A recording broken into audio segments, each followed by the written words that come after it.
Arthur is a tyrannical king who rules the world with an iron fist. During his rise to the throne, he massacred his enemies, destroyed cities with bombs, and committed countless atrocities in the name of power. However, one day he reflects on everything he has done and, consumed by a feeling of guilt, in the next moment suffers a heart attack and dies. As he descends into the abyss, a voice calls out to him and says that he will have a second chance at life, but must ensure that there will be no waste this time. After a few moments, Arthur opens his eyes and sees two people looking at him. The man introduces himself as Reynold, his father, and the woman as Alice, his mother. They do not expect a newborn to understand what they are saying, but are extremely excited to have him. Arthur slowly realizes that these people are indeed his parents and that he has just been born. It is still hard to believe that he has returned to being a baby, but he cannot deny that his parents take very good care of him. Overall, he is happy, but is still bothered by the fact that he is stuck in a baby's body. His head is disproportionately large and he cannot speak. Every few hours, he uncontrollably soils his diaper. However, he soon notices something even stranger than his current condition. He watches Reynold channeling energy into his fists and crushing a massive stone into pieces. Arthur is surprised, as he has never seen this type of power, even after years of ruling the world. This effect is so impressive that Reynold swells with pride and expects to receive compliments from the family. However, he is not paying attention to his surroundings and ends up getting hit by a stone that falls on his head. Alice had already anticipated that something like this might happen and quickly heals him using magic, warning him to be more careful the next time he wants to show off. Although Reynold was just trying to showcase his abilities, when he gets serious, his fists are lethal, as he can take down a wild boar with a single blow during hunting. His presence makes everything easier for his hunting companions. When the hunt is over, Reynold returns to the family, ready for a warm, welcome hug, but then remembers he is still covered in wild boar blood and needs to clean up first. Arthur learns two things from watching this. First, this world is so dangerous that it is common for people to have weapons to protect themselves. Second, if he wants to live freely, he will need to learn to fight. Now that Reynold has returned, Alice says it is time to put Arthur to sleep. Normally, he would be annoyed at being treated like a baby, but this is a part that he truly appreciates. In his previous life, he rarely had the chance to sleep peacefully, and there was always someone trying to assassinate him when he least expected it. Although he could easily defeat any enemy, the constant threat was stressful. Months go by, and Arthur's fragile limbs finally strengthen enough for him to move by himself. The first thing he does with this new mobility is go to a mirror to observe himself. His parents find it adorable how captivated he is with his own reflection, but in truth, Arthur is just assimilating the fact that he has truly returned to being a baby now that he can move on his own. When Alice puts him to sleep later that day, he puts his plan into action. As soon as she leaves the room, Arthur opens his eyes, throws the blanket out of the crib, and begins to climb it to escape. He crawls on the floor while Alice is busy washing the dishes. She seems so focused that she doesn't notice Arthur crossing the room. Upon reaching the other side, he opens the door to the house's library and picks up a book. He needs to learn more about this world. Arthur discovers that the continent is called Dick and is divided into 3 kingdoms. The kingdom of Cald, inhabited by dwarves who live in underground cities. The kingdom of Eleanor, where elves dwell in the depths of the forests. And the kingdom of Sapim, ruled by a human king. In this world, no one destroyed cities to conquer territories, but Arthur still wants to understand more about his new home. He picks up another book and finally obtains some answers. Arthur realizes that the technological level of this world is primitive, and the reason for this is the existence of magic. People can use magic by manipulating the mana within their bodies, and although it is not a common occurrence, magic plays a fundamental role in daily life. There are 2 ways to use it: enhancement and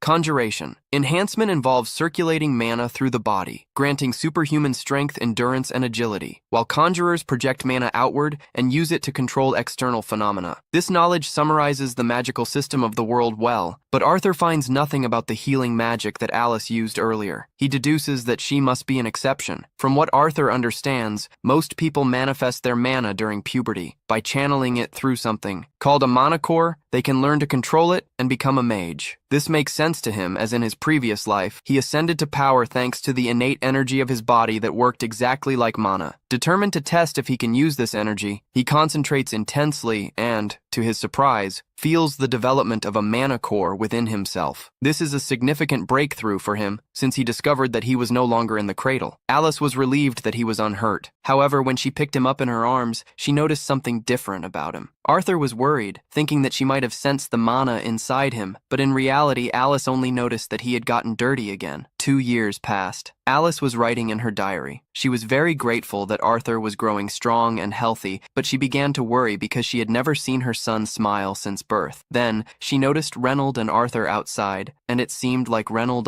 was giving sword lessons to Arthur. The boy looked quite interested, but Alice was furious to see Reynold allowing a mere 2-year-old to swing a dangerous stick. Arthur had already realized that upsetting Alice was not a good idea, so he knew he would have to be careful not to infuriate her. To prevent him from engaging in other dangerous activities, Alice decided to take Arthur on a walk through the city. Arthur was particularly excited about this opportunity, as it would allow him to gather valuable information about the world. He could assess the technological level of the kingdom by observing the weapons sold to the general public, and also came into contact with substances he had never seen before. But the best part was witnessing a mage conjuring fire magic up close. In the end, the day's trip was incredibly valuable to him. By the end of the day, Arthur's infant body, he was exhausted from all the activity and could barely stay awake. Alice wanted to put him to sleep as soon as they got home. Despite the limitations of this new life, Arthur began to enjoy living with loving parents. In his past life, he was left to his own devices with no help. He grew up in an orphanage and never experienced parental love. Having dedicated parents was a pleasant change for him. Arthur soon fell asleep on Alice's shoulder, who started to carry him to the crib. On the way, she told him how proud she was of him for learning so much. Alice knew about all the times he escaped the crib to read books, and realized how excited he became when he saw the outside world. For her, this meant that Arthur had an adventurous spirit, likely inherited from Reynold. Sooner or later, he would certainly want to leave to explore the world personally. Alice preferred him to lead a peaceful life. If he were happy, she would support him no matter what happened. The next day, Arthur was standing by the window watching as Reynold began his training in the yard. He was interested in seeing magic applied up close, so he watched attentively as Reynold started to circulate mana through his own body. Eventually, some stones began to rise from the ground, and Reynold seemed quite pleased with this, but in reality, the result was rather mediocre. This was the limit of Reynold's conjuration skills, as his specialty was enhancement magic, being much more effective when applied to his own body. Seeing his father's power motivated Arthur to train, and he was about to get off the table when Alice announced that it was nap time. Arthur still couldn't speak, so he began to complain as they passed the bookshelf. Alice, however, said there was no time for reading as he needed to sleep. Usually there was nothing Arthur could do about it, but he had recently learned a legendary technique: pouting. He mastered the art of using his cuteness as a weapon, and even though Alice still wanted to put him to sleep, she eventually relented and let him read a book. Once he was alone, Arthur began to practice with his mana. Over the past 2 years, he had made considerable progress. By gathering small fragments of mana within his own body, he managed to form a mana core, although it was incredibly exhausting. The effort was worth it. Now, with just a little more effort, he should be able to cast his first spell. However, Arthur drastically underestimated the strength of his own magic and accidentally blew up the house. Alice and Reynold were outside when the explosion occurred. It was so intense that Reynold's back was severely burned, but aside from that, both were fine. However, they soon realized that Arthur was still inside the house when it exploded. Desperate, they ran inside to check if he was still alive. There was no way a baby could have survived an explosion of that magnitude, but upon reaching the library, Reynold was shocked to see that Arthur was not only completely unharmed, but had also been the cause of the explosion. He was only 3 years old, so theoretically, it shouldn't be possible to use magic before the age of 12, so Arthur was practically a master of mana already. He looked proudly at his parents, but forgot that the house was collapsing when 2 ceiling beams began to fall. He was taken completely by surprise. He tried to run, but his short baby legs betrayed him, and it seemed like his end had come. Fortunately, both Alice and Reynold rushed to save him. While Alice shielded him with her own body, Reynold used magic to block the debris and save them both. Arthur was surprised, as it was the first time someone risked their life for him. Alice, on the other hand,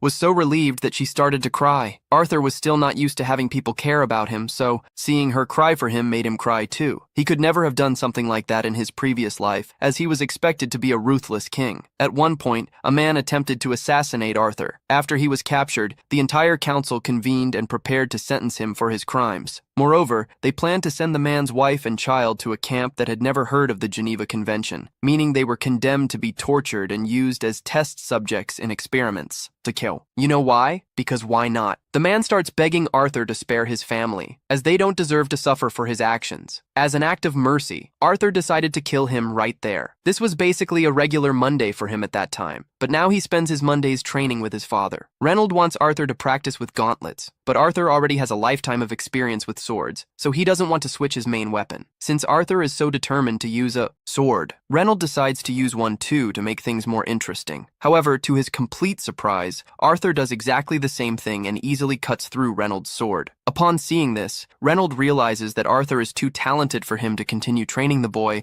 so he starts considering the idea of hiring a professional teacher and goes to talk to Alice about it. Alice immediately rejects the idea, as she cannot stand the thought of sending Arthur off to some random city, just for him to learn something. They had already discussed this. Reynold should teach Arthur to fight while she would teach him about magic. But Reynold points out that Arthur managed to cut his sword during training, even with it being infused with mana, and the boy is still just a baby for God's sake. He's already doing things like that at such a young age. Who knows what he'll be capable of in the future? Therefore, Reynold thinks it's important for him to have a real teacher. Alice cannot deny that Arthur is incredibly talented, but she still hates the idea of leaving him alone in a city school. So she and Reynold start to argue for a few minutes without reaching an agreement. Arthur is already tired of so much discussion, so he points out that they can simply go with him to the city. That way he can have a teacher and his parents won't have to leave him alone. The two had not realized that this was an option, but it solves all their problems. So they find the idea great and immediately start preparing for the trip. The next day, a carriage arrives to take them to the city. They will travel with some old friends, and Arthur recognizes them. They are the same people who helped Alice and Reynold rebuild the house after it exploded. They are part of a group called the Twin Horns. The leader, Adam, introduces himself. Arthur and Angela also introduce themselves at the same time while suffocating Arthur. In a hug that nearly makes him pass out, Alice happily observes everything. Luckily, before Arthur passes out, Adam pulls Angela away and introduces himself as well, but is much kinder and just gives the boy a high five. Well, Arthur then notices a girl standing on top of the carriage. It's clear she is trying to show off, as there is no reason to be on top of the carriage at that moment. She doesn't say anything, so the others tell Arthur that her name is Jasmine. The last member of the group is him, the archer. With the introductions finally completed, the group needs to continue their journey. Everyone gets on the carts and departs. On the way, Alice asks Arthur if he is excited about his first big trip. He answers yes, but inside he is thinking about how primitive this world is. They still use horse-drawn carriages to travel, while in Arthur's ancient world he had a fleet of flying cars he could use at any time. After traveling almost all day, the group decides to take a break for lunch, so they set up camp. But as soon as they stop, they are attacked by wolves. Despite that, the wolves are quite dumb, as they don't even try to surround the group. They just rush directly in. They are instantly taken down by the adventuring team. Arthur finds everything very interesting, as it's the first time he sees real combat in this world, and he intends to become strong enough to handle threats like this alone soon. Now, since there is plenty of wolf meat, the group decides to cook for dinner, but they are out of seasoning, so it will just be simple grilled meat. At this moment, Alice notices that Reynolds' arm is slightly injured and offers to heal him, but before she starts, Jasmine asks her to wait a little. Everyone gathers around Alice to keep watch because healers like her are extremely rare in this world. If someone saw her using healing magic, she could become a target. When Alice finishes healing Reynold, everyone goes back to what they were doing before. But Adam decides he wants to get some exercise before sleeping, and there's no better way to do that than by fighting a 4-year-old. It seems like a cruel attitude, but Adam has heard about Arthur's strength and wants to see it for himself. It's just a training session. Adam tells Arthur to get ready and already imbues his spear with mana. Arthur does the same. When the duel begins, Arthur channels a bit of magic to his feet. Thus, just as he is about to collide with Adam, he disappears and reappears behind him. This would have been the perfect chance for Arthur to attack,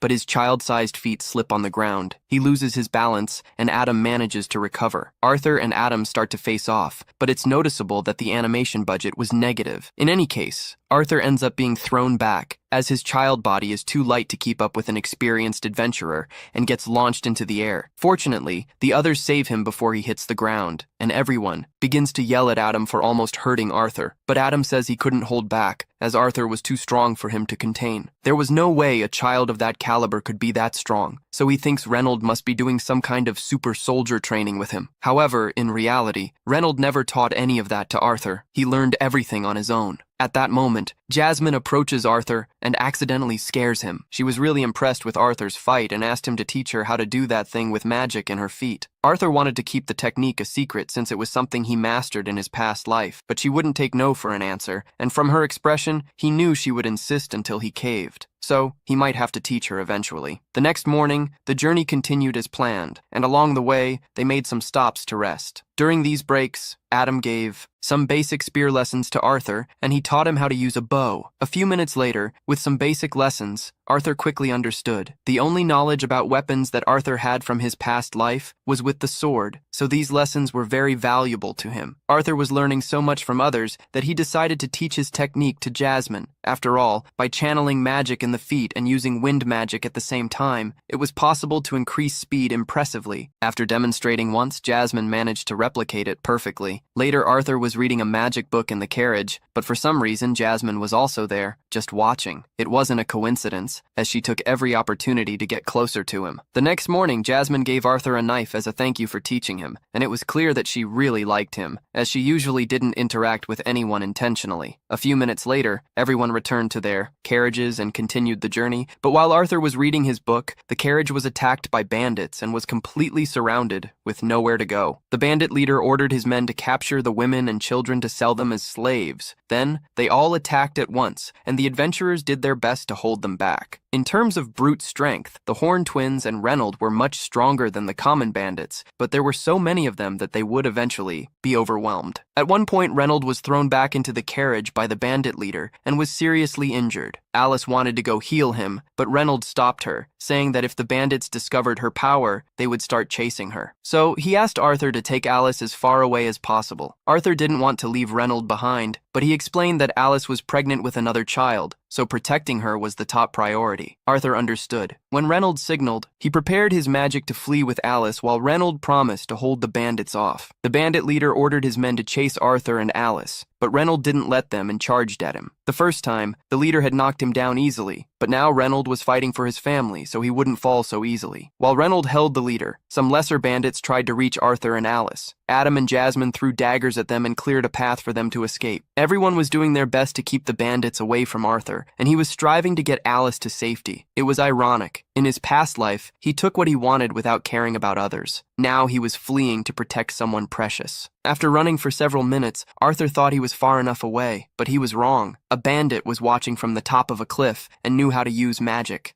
He cast a wind spell against Arthur and Alice. Arthur did not perceive it in time, and by the time he noticed, it was too late. He could only push Alice away and take the hit alone. Dragged, he was thrown back and fell off the cliff. With his child's body, this was practically a death sentence, but if he were to die, he would not die alone. As he fell, Arthur grabbed the knife he received from Jasmine and threw it at the magical villain. The blade struck, and the cord wrapped around the enemy's ankle, allowing Arthur to pull him down together. The adventurers tried to use magic to save Arthur, but he was already too far away to be reached. He was doomed. During the fall, Arthur reflected on his life. Even at the brink of death, he felt a strange peace as he managed to protect his family. He now understood why that man from his past life had been so desperate to protect his own. Arthur did not hesitate to sacrifice himself for Alice, and although he did not regret what he did, he still wished he had survived to live a little longer with them. After that fatal fall, Arthur somehow manages to get out of the river and find a cave. However, he encounters a terrifying monster and begins to regret seeking shelter there. He attempts a surprise attack to increase his chances of survival, but the monster simply strikes the air and tells him to calm down. "A monster," says Arthur, who is not evil and just wants to be friends. In any case, he is still severely injured, and his wounds will not heal unless he eats something. The monster starts picking fruits from the cave wall and tells Arthur to eat them, but he does not trust random wall fruits. He is about to get up to try to escape that situation, but his injuries finally catch up to him. As he tries to get up, he hears something crack and starts to cry. The monster tells him to stop crying, because it is already a miracle that he survived that fall. Arthur has many questions to ask, but the monster says it will not answer anything unless he eats the fruits. He hesitates at first, but after taking a bite of the first little fruit, Arthur realizes that they taste very good. After stuffing himself, Arthur turns to the monster and asks if it knows anything about the current state of his parents. The monster explains that it cannot leave the cave, so it cannot check for itself, but it has an ability that allows it to see long distances. It generates a screen and shows Arthur that his parents managed to defeat the rest of the bandits. spirits. This means they are still alive and well, and Arthur could not be happier with this news. He thanks the monster for letting him know that his parents are okay, and since Arthur will be trapped there for a while, he decides to be friendly with it. The monster's name is Sylvia, and she turns out to be a very kind person. In the following days,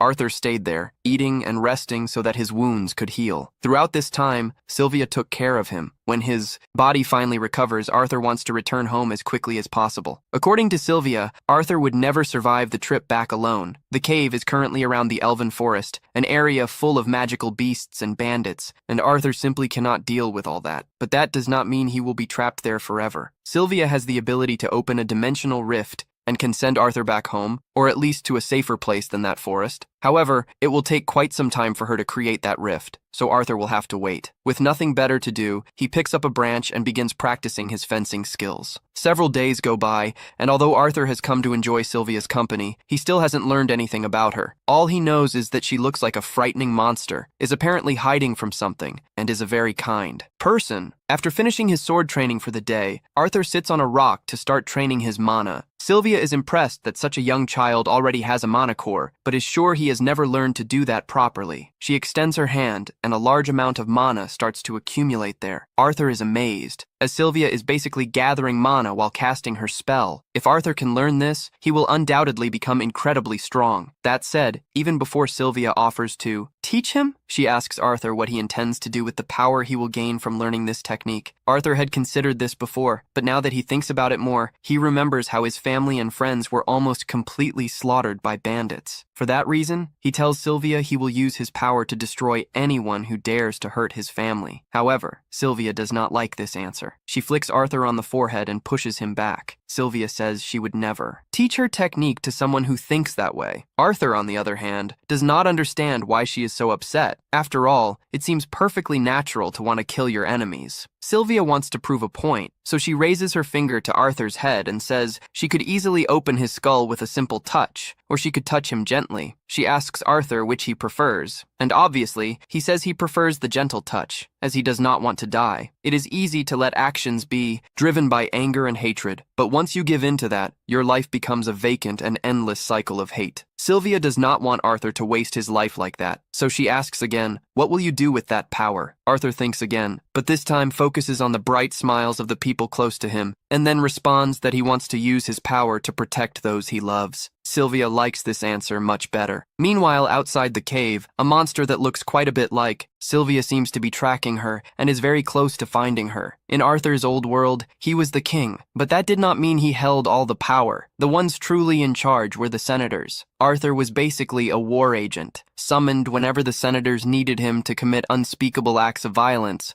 but he never liked living like that. Back to the present, Sylvia is teaching Arthur to use her technique. After showing him how it's done, she asks him to try on his own. However, Arthur starts to condense the mana from the air around him. Once he gets the hang of it, he can use that mana to strengthen himself. He already feels the difference in his strength, so he runs to Sylvia to thank her for teaching him. However, Sylvia suddenly senses someone approaching, then pushes Arthur into a pile of rocks and tells him to be quiet. Arthur has no idea what is happening, so he takes a peek and sees another monster, which looks exactly like Sylvia. Sylvia seems to know him and is surprised that he managed to find her there, but the second monster doesn't want to waste time and demands that Sylvia go with him. Sylvia refuses, so he immediately starts to attack. Arthur wants to help Sylvia, but he hears her voice in his head telling him not to worry about her. Another monster tries to convince Sylvia to cooperate, saying that otherwise he will be forced to kill her. But Sylvia would rather die than obey, so she begins to gather mana and reveals her true form. It turns out that Sylvia is a dragon, and in this form she can use much more power than before. She unleashes a massive blast at the other monster, which blocks the attack. However, he says that she is being foolish, as in her current state, her body will not survive using so much power. Sylvia is well aware that she will likely die because of this, but she doesn't care because she has lived a long and happy life. She manages to push the other monster against the wall, but he is still not out of the fight and rises again, ready to attack. Several explosions hit Sylvia. She suffers a lot of damage from these attacks, But at that moment, she is more concerned about Arthur than herself, because the fight is dangerously close to where she hit him. The other monster launches another attack against her, and as she cannot dodge without hitting Arthur, Sylvia uses all her power to intercept the attack and temporarily stop time. While time is frozen, she calls Arthur to come out of his hiding place. He obeys, as it seems safe, and he wants to ask questions about everything that is happening, especially about the fact that she is a dragon. But there is no time for that now. The power to stop time will soon run out, and she needs to get Arthur out of there as soon as possible. Sylvia opens the dimensional rift she was preparing, but due to her injuries and the lack of time to finalize the spell, the portal ends up connecting to an unknown place instead of Arthur's home. She wanted to avoid sending him to the forest because it is dangerous, but she has no choice. In any case, she believes that Arthur can survive on his own and find his way back with the technique she taught him, so she is no longer worried about his safety. She then asks him again what he intends to use his power for. Arthur, without hesitation, answers that he will only use it to protect his family. Sylvia is pleased with this answer, as she understands that he will not use the power selfishly. Before he leaves, there are a few things she wants to give him. She forms an egg and a feather before Arthur, asking him to wrap the egg with the feather and take good care of it as a farewell gift. Sylvia also imprints her will on Arthur's body in the form of markings on his arms. Arthur is confused when he realizes he has gained tattoos covering his arms completely, but Sylvia no longer has the strength to explain. She just says that one day he will understand how to use this power, even though she will no longer be present to teach him. Sylvia also apologizes to Arthur, revealing that she could have teleported him back to his family from the very beginning, but she enjoyed his presence so much that she didn't want it to end. Because of this, she ended up putting him in danger with her selfish decision. Arthur feels terrible because he knows he doesn't have enough power to save Sylvia from death, despite everything she has done. For him, he doesn't care if she is a dragon or not.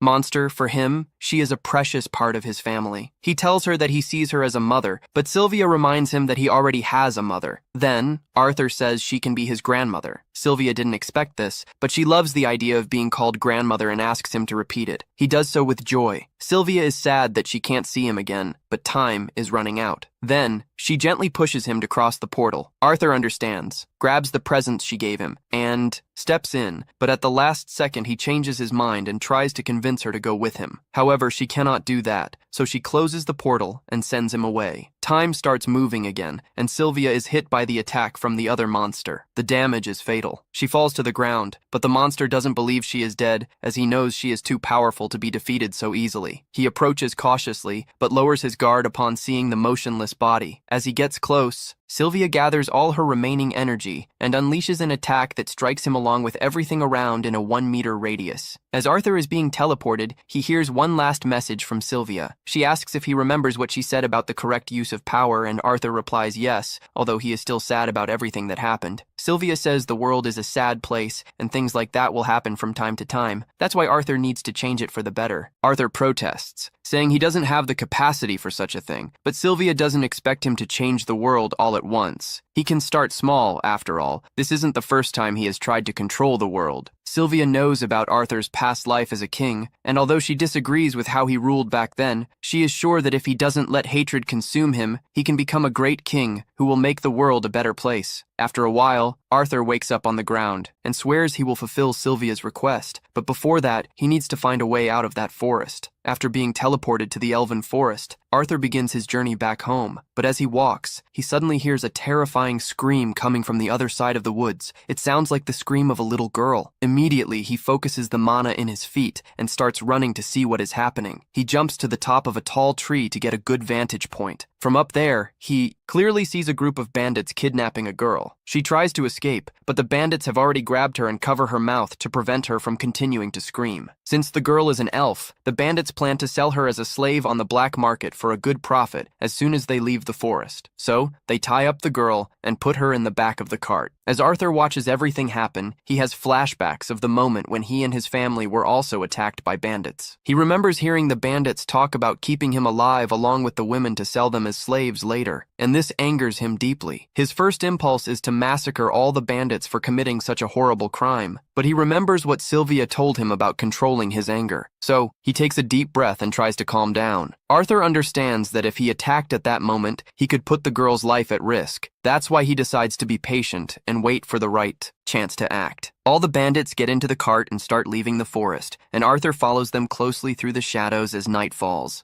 The bandits are forced to stop to rest and set up camp, as they cannot travel in the dark. Arthur wonders if he should continue following them until they reach a human city, or if he should attack them right there. But hearing one of the bandits say that their favorite race is elves, Arthur realizes he cannot leave them alone with the girl any longer. Still, he needs to wait until it is completely dark before acting. So, he sits down and begins to meditate to prepare himself mentally for the bloodbath that is about to come. As soon as it is dark enough, Arthur opens his eyes and starts planning the attack. He notices that the bandits have a group of wolves with horns tied by collars, and finds it strange that the wolves obey humans so easily. Upon closer observation, he sees that the animals are wearing magical collars that force them to obey. Arthur decides to use this to his advantage and throws some stones at the wolves to agitate them. The bandits hear the howls, and the leader sends one of them to shut the mouths of the damn beasts. The bandit stands up and kicks one of the wolves in the neck to make it stop barking. At that moment, with the enemy distracted, Arthur seizes the opportunity. First, he conjures a mana blade and leaps behind the bandit. In seconds, he is already dead from a single blow. Arthur takes his weapon, and when the other bandit comes to see what is happening, Arthur jumps on his back and cuts his throat. 2 bandits are dead, but Arthur's body is starting to feel fatigued, so he needs to act quickly. Another bandit approaches to see why the previous 2 are taking so long. Arthur tries to kill him quickly as well, but unfortunately, he misses the vital organs. The man screams and alerts the others to Arthur's presence. The leader of the bandits realizes that Arthur is a mage, so he knows it will not be an easy fight, but he also does not want to kill him, because selling a mage boy in the black market would fetch even more than the elf. The leader begins to channel magic in his arms and attacks Arthur. Arthur jumps back and tries to counterattack with a kick, but the bandit is able to dodge. Then he tries to surprise him by throwing a knife, but the bandit catches it in midair and uses it against him. As a result, Arthur is thrown to the ground, and the bandit lifts him by the ankles to mock him, saying that Arthur stands no chance against an adult in terms of strength. Arthur realizes he is right, so he decides to attack with magic. Now he casts a fireball directly at the bandit's knee. As the man screams in pain, Arthur stabs him in the head with the knife. Now, only the previously wounded bandit remains. After he is also killed, Arthur rushes to check on the girl's situation in the cart. The girl has been blindfolded the entire time and has no idea what happened. Arthur reassures her, saying that all the bandits have been defeated. She is safe now. Her name is Tessia. When Arthur helps her out of the cart, he tells her that she can go home, but Teacha notices a bit of blood on Arthur's hand and worries about him.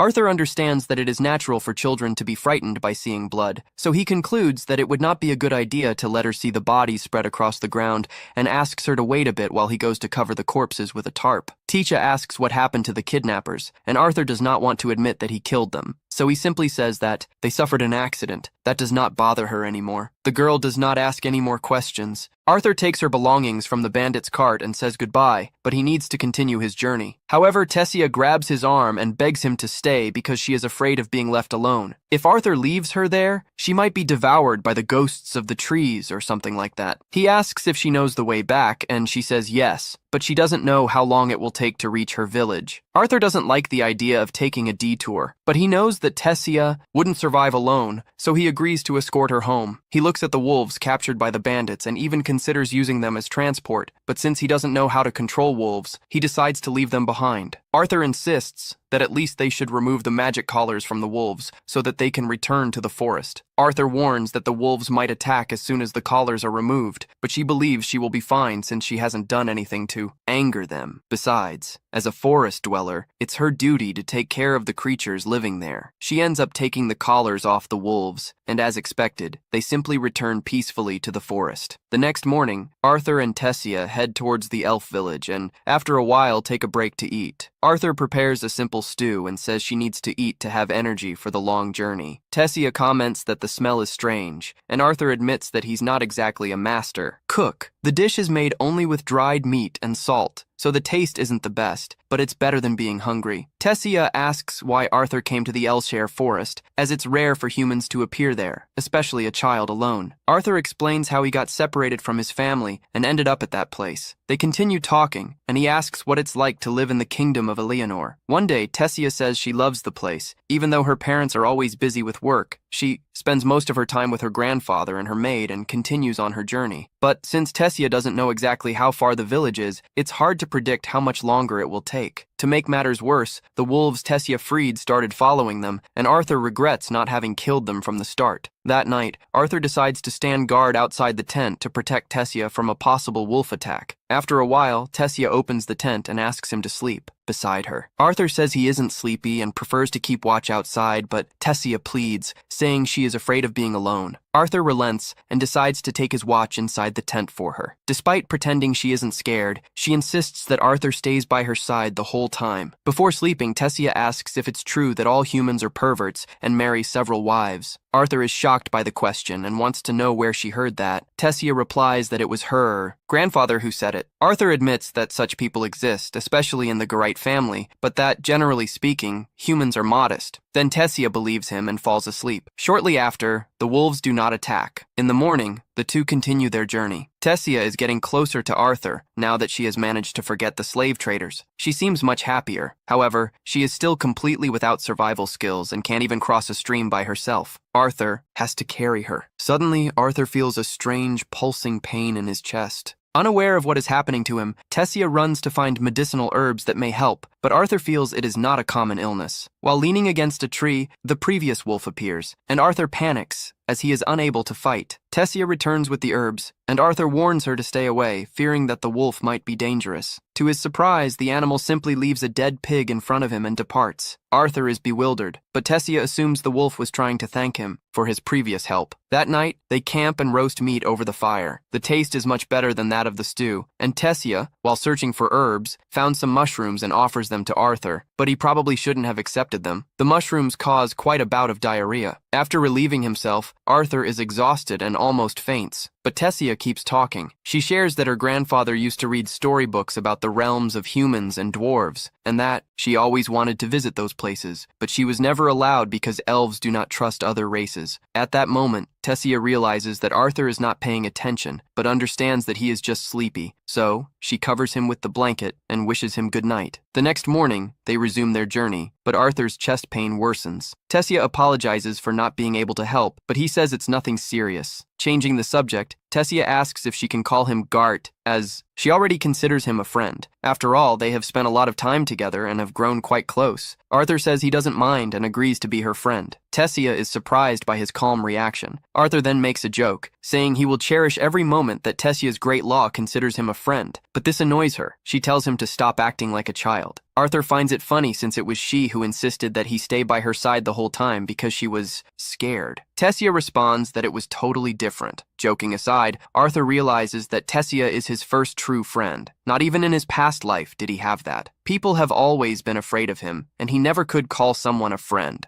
Suddenly, Tessia sees something familiar and calls Arthur to look. He goes expecting to find some strange branch or something like that, but comes across a huge tree with a portal at its center. Arthur explains to her that this is the entrance to the elven village and extends his hand to her, inviting her to go with him. The guards demand that Arthur explain who allowed a human like him to enter their sacred lands. Arthur turns to Tessia, hoping she will clarify the situation, but seeing her silent, he feels betrayed, thinking himself foolish for ever considering her a friend. However, the truth is that Tessia was afraid to intervene because she was still a child. When the guards announce that they will execute Arthur, she finally intervenes, defending him and stating that he saved her life. Even so, the guards maintain the assumption that Arthur had mentally manipulated the girl into believing this, as if it were possible. Anyway, the only wise and sensible man of the elven lands appears coming out of the same teleportation portal and orders them to release Arthur. This man is Vera Elite, the former king of Eleanor, and he personally thanks Arthur for saving Tessia, revealing that she is his granddaughter, which means she is the princess of that kingdom.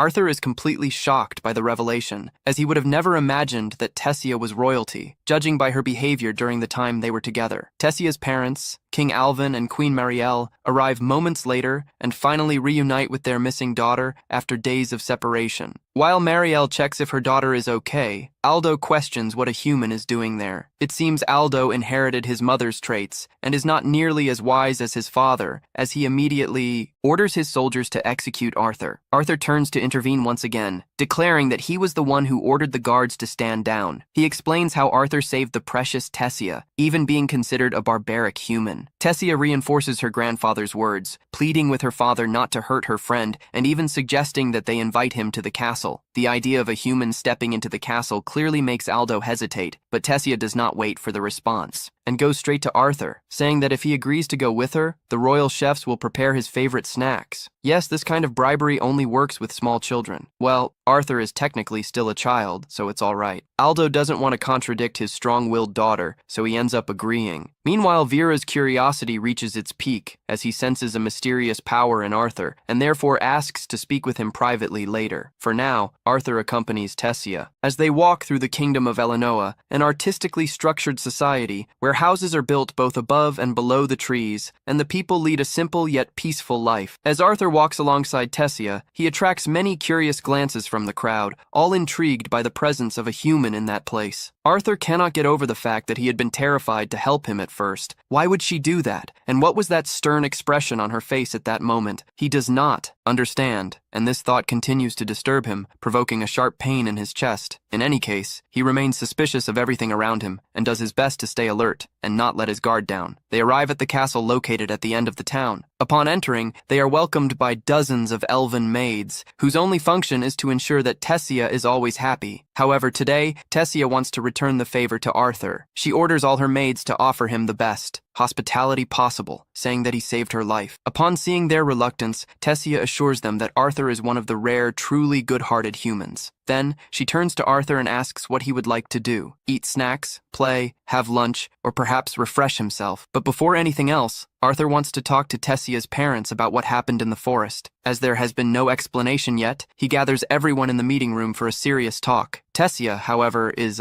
in her own little world and brings tea and snacks for everyone, perhaps thinking it's just an afternoon tea, nothing more. Anyway, Aldo introduces himself formally, along with his wife Mariel and his father Vera. Arthur also introduces himself as just an ordinary boy, born in a forgotten village in the kingdom of Sepem. He kneels before Aldo, admitting that a commoner like him would never have a chance to see royalty, much less sit in the same room as the king of the elves, and expresses how grateful he is to have received this opportunity. Aldo is surprised by how well-mannered Arthur is, despite claiming to be just a peasant, but allows him to continue. Arthur then gives a detailed explanation of what happened, including how he got separated from his family. He does not lie to the king, but he also does not tell the whole truth, such as his encounter with the mysterious dragon Sylvia. Still, he continues with his story to the point where he found Tessia being kidnapped by a group of slave traders, and the atmosphere in the room changes drastically. Once again, Aldo seizes the opportunity to blame all humanity for what the slave traders tried to do to his daughter. On the other hand, Viria asks the right question. How could a 5-year-old boy, Arthur, manage to rescue Tessia from 3 adult slave traders? It could not have been through negotiation or pleading. Then, Arthur finally reveals the truth. He claims to be a talented wizard and that he used his powers to eliminate the kidnappers. However, Aldo finds it hard to believe, and the same guard from before appears once again with his unwanted opinion, claiming that Arthur must have brainwashed Tessia just to be allowed into their sacred lands. Viria, who has been defending Arthur from the beginning, can no longer tolerate the indirect disrespect directed at him and immediately silences the guard. Tessia also intervenes, adding that she heard the slave traders discussing selling her for a high price, recalling the traumatic experience. After Tessia finishes reporting what she went through before being saved by Arthur, her mother becomes emotional and hugs her tightly. A mother's love is always so pure and moving. Aldo also realizes what his daughter went through, and for that reason, he tells Arthur that he believes him and thanks him for everything he did for her. After explaining how he met Tessia, Arthur gets straight to the point of why he requested that conversation. He said he is also separated from his family, and that all he desires at the moment is to reunite with his parents in Sapem. Aldo cannot believe what he hears. Arthur is indeed asking elves to help humans that they consider barbaric. Aldo insists that there is no chance of offering help to humans, and that Arthur needs to understand that he must find his own way back home. But Arthur, always intelligent, soon thinks of a way to argue. He reminds Aldo of everything he did for his family and his town, and says that if they do not repay the help after all he has done, then they too are barbarians and have no right to call themselves humans, as they are behaving the same way. Viria looks at Aldo with an expression that clearly says he was the nail. He declares that Aldo has fallen into his own trap. Tessia also stands by her father's side, looking directly at him, waiting to see what decision he will make. Aldo, with no way out, agrees to help Arthur, but informs him that the only teleportation portal leading to Saphem can only be opened once every 7 years, after a meeting between the 3 leaders. They used it recently, so the next opening will be in 5 years. Arthur does not have this time. He cannot wait 5 years to reunite with his family. Aldo realizes this and says he will send soldiers to escort him back. Thus, the journey will begin the following day. Arthur feels more relieved to hear this. However, his manicure starts to hurt again. He barely manages to leave the meeting and goes to take a shower. The pain doesn't go away and continues to throb. After the shower, he holds his chest tightly, trying to understand what is causing this pain and what the solution might be. He thinks of Sylvia and mentally asks her what he should do about the pain. Unfortunately, the answer won't come anytime soon. He goes out to walk around the palace, and the fresh air helps relieve the pain a bit. He thinks of his parents and how much he misses them. He wonders if they are still alive, but concludes that they are too strong to die so easily, so he believes they are fine. When he raises his eyes and sees Tessia, he begins to wonder if his family will welcome him with the same joy, or if they will be angry for him being away for so long. All these thoughts overwhelm the poor boy, who remains still, lost in his feelings. Tessia runs up to him. He teases her, calling her a spoiled princess, and tells her to enjoy the comfort of her parents. Arthur confides in Tessia his worries about his parents and whether he will be welcomed by them. She gently holds his face and is surprised by his insecurity. How could it be that his parents wouldn't be happy with his return? To her, parents always worry about their children. Surely his are distressed over his disappearance. As she comforts him, flowers known as chinabel start to fall around them. Tessia recognizes and comments on what they are, but Arthur Alvalas remembers the moment he entered the city and thought Tessia would betray him. However, he feels relieved that she didn't do that. Still, those flowers seem familiar in another way. What Tessia sees as flowers, he sees as weapons. He has seen them in past battles. Not fully understanding why, he apologizes to Tessia, who is confused and states that she also likes the flowers. She then throws one back, believing it to be a weapon thrown by someone. To her surprise, the sender is none other than Virium. Arthur confronts, asking why he would be attacking his own granddaughter, but Virium smirks disdainfully and questions whether anyone could truly be attacked by something so harmless. He runs up to Virium and pleads to leave Arthur alone, saying he is different from other humans and that he is a good person. She asks her grandfather to stop provoking him. However, Virium asserts that he is not provoking. To him, Arthur is the first interesting human he has ever seen, and therefore, he will not let him escape. With magic, he tests sitting and grabs a stick, challenging Arthur to a duel. The fight begins, and Arthur gives it his all. He uses all his human strength, but soon realizes that Virium is faster. No matter how hard he tries, he cannot land a single hit. In a more aggressive attempt, Virium breaks his stick, and a piece nearly hits Tessia. Arthur protects her just in time. He then decides to use magic, a powerful kind of magic that few can endure. Even so, Virium counters it. After several attempts, Arthur finally manages to hit Virium on the head. The elf, instead of getting irritated, becomes even more excited. He asks for a second round, but Tessia stands up and pokes her grandfather, asking him to leave her art alone. Virium retorts that Arthur is not the innocent boy she thinks he is. In fact, it was Arthur who provoked him and almost defeated him. Arthur rejects this kind of recognition, saying that Virium is overestimating his abilities. Virium then makes an unexpected request, that Arthur become his disciple. Arthur considers the idea, which seems advantageous. However, thinking of his parents and the fact that they do not know if he is well, he hesitates regarding his concern. Virium states that there is a way to inform his parents that he is well, without having to return home immediately. Arthur is interested, but before he receives explanations, Virium releases an energy into his body. He feels pain in his human form again, and Virium confirms his suspicion. Arthur has received the will of the beast. The only way to survive and avoid death is to become Virium's disciple. Arthur finds himself in a state where he cannot move. His heart aches with a sharp pain, and while trying to contain this pain, a dark aura escapes from his chest. It takes the form of a mysterious and frightening being. Arthur, afraid, closes his eyes, wondering if that creature is a manifestation of his inner anxieties or perhaps of his responsibilities. When the monster approaches, about to hurt him, a weak voice calls him. It is Tessia. Her voice calms his heart enough for him to awaken. Upon opening his eyes, Arthur finds Tessia sitting on him. Tessia wishes him a good day, but he ignores her and pretends to go back to sleep. calling her a monster from his dream. Joking aside, Tessia informs him that their grandfather is waiting for him outside, but Arthur does not pay attention. Then she drags him out of bed, telling him to fix his messy hair. Arthur responds by saying that her hair looked like Medusa's just seconds ago. While he changes clothes, Tessia asks if he is really going to stay there, and Arthur replies that he hasn't decided yet, calling her princess. Tessia, irritated by the formality, pinches him on the back and says she will be very angry if he calls her princess again. Arthur comments that she is already angry, and which makes him wonder if she can get even more furious than she is now. After getting ready, Arthur leaves the castle with Tessia and sees a carriage, where Alvin begs Virium not to allow Arthur to stay there. Alvin and his wife Marielle have an irrational prejudice against all humans, as we already know, but Virium ignores them and enters the carriage, making it clear that he likes Arthur and that his decision is final. Tessia hears Alvin and once again defends Arthur, saying that he should be allowed to stay there since he saved her life. Alvin responds, admitting that he is grateful, but not enough to allow a human to spread his filth in sacred lands. First, Virion gets angry with someone's words and tells his son to shut up. After all, he is the king and should have more sense. Next, Virion orders Arthur and Tessia to get into the carriage already. Shortly after, they leave for the place where an old friend of Virion lives. She falls asleep on Arthur's shoulder and asks him to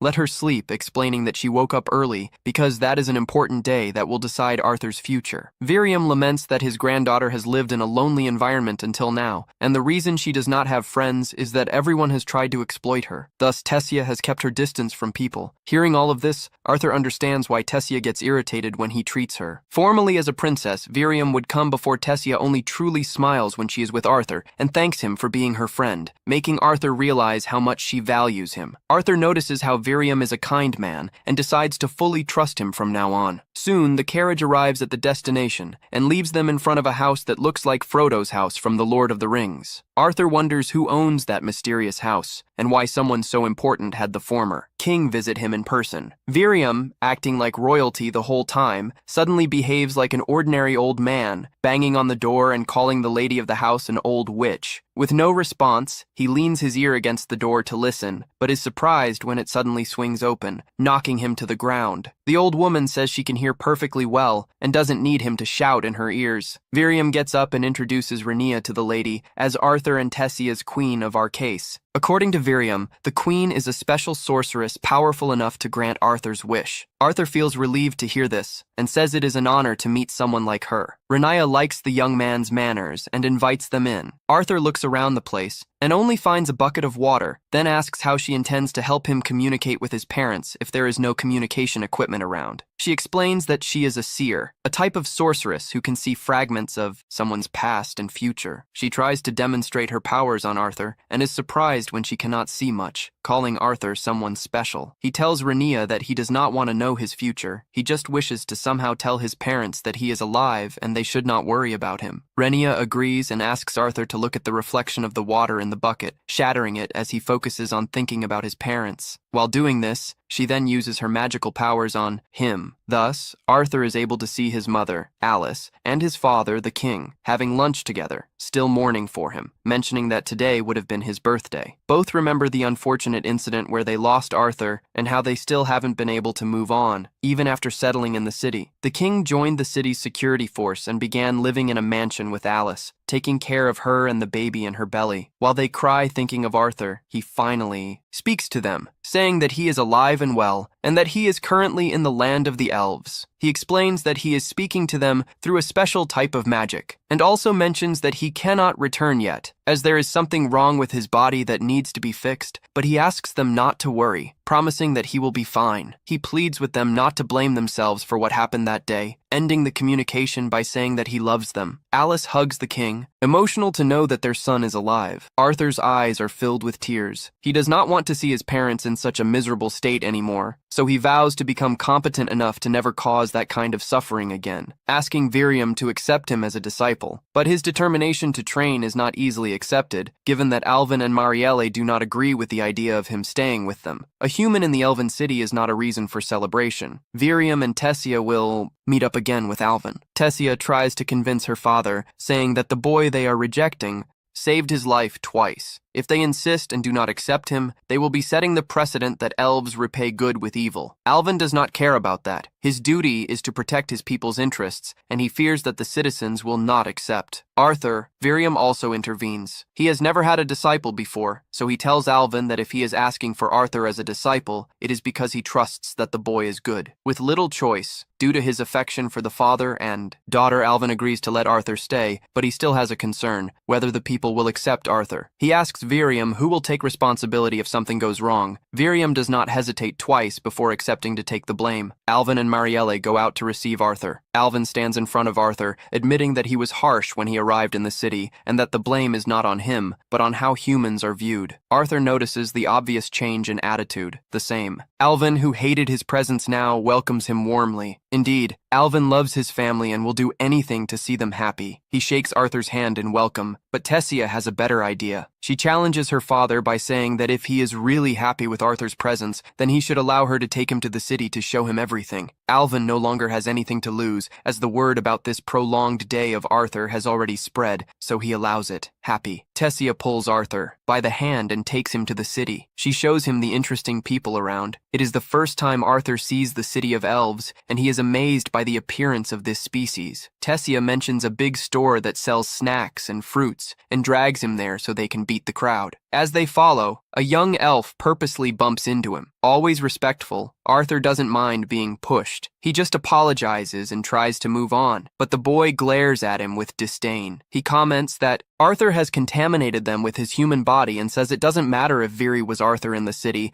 as he will never be accepted for being human. Normally, Arthur wouldn't think of acting like Alicia in such a situation, but he has learned to be playful with Tessia, and this is a good opportunity to demonstrate that. The boy looks at Tessia and says that being with Arthur will only tarnish her reputation. He introduces himself as Fratravar, revealing that he is a noble and offers to accompany Tessia home. Tessia immediately reprimands him, saying that his behavior was inappropriate, but she does not know that Arthur has something better in mind. He sarcastically bows before Fratra and intentionally flubs the family name, calling it Visura instead of Sar, which sounds like an insult. Then Tessia notices the provocation and laughs, but Fratra understands the sarcasm too. Not wanting to lose his noble pose, he challenges Arthur to a duel. Challenging someone to a duel in that city is not a common occurrence. All the adults stop to watch the situation. If Arthur refuses the duel, it will mean that he lost and will dishonor both Virium and the royal family. Therefore, he accepts, even with Tessia trying to convince him that it is unnecessary. Tess asks to be the judge, and the challenge begins. Fratra arrogantly advances to face him, but Arthur knocks him down with just one blow. The proud boy falls to the ground with his eyes rolling. Tessia is not surprised. She had already warned Fratra who he was going to fight.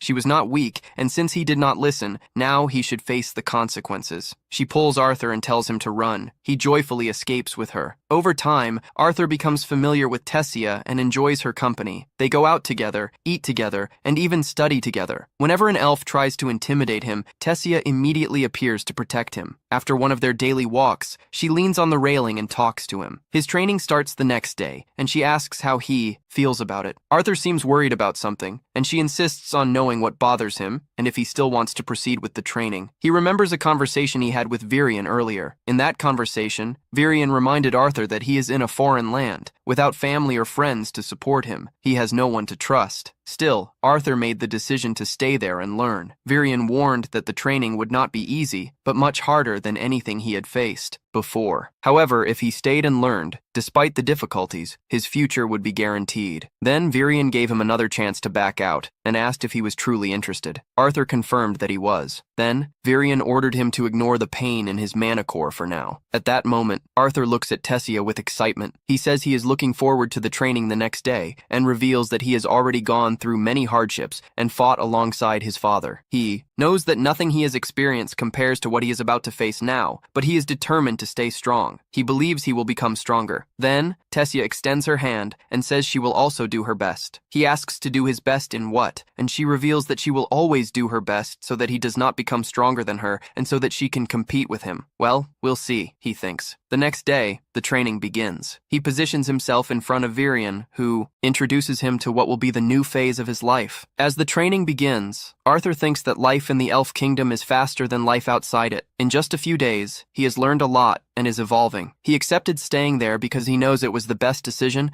and is taking control of his future. He tells himself that even without knowing what he will go through in this unknown kingdom, he is sure that his future will be bright. I wish him all the best in that future. I'm eager to see what awaits him. Several days pass, and even Tessia learns to use her mana. One morning, she goes to wake Arthur in bed, but he does not awaken. So, she uses her mana to wake him. He wakes up shouting at her, asking why she could not have woken him up more gently. Tessia and Arthur go outside when they notice Virion heading to a meeting. While Arthur wonders what this meeting is about, Tessia catches his attention and reveals that she prepared a hamburger for him, but before he can react, she makes it clear that he should thank her properly for her effort. Arthur, however, while devouring the hamburger, jokingly says that he is somewhat provoking Tessia on purpose and making her angry. After breakfast, they go together to the training field, where they start sparring under Virion's supervision. After a while, Virion hands out wooden swords, increasing the intensity of the training. Arthur goes back to teasing Tessia, calling her a cute little princess, and she responds that she will beat him up so he learns his lesson.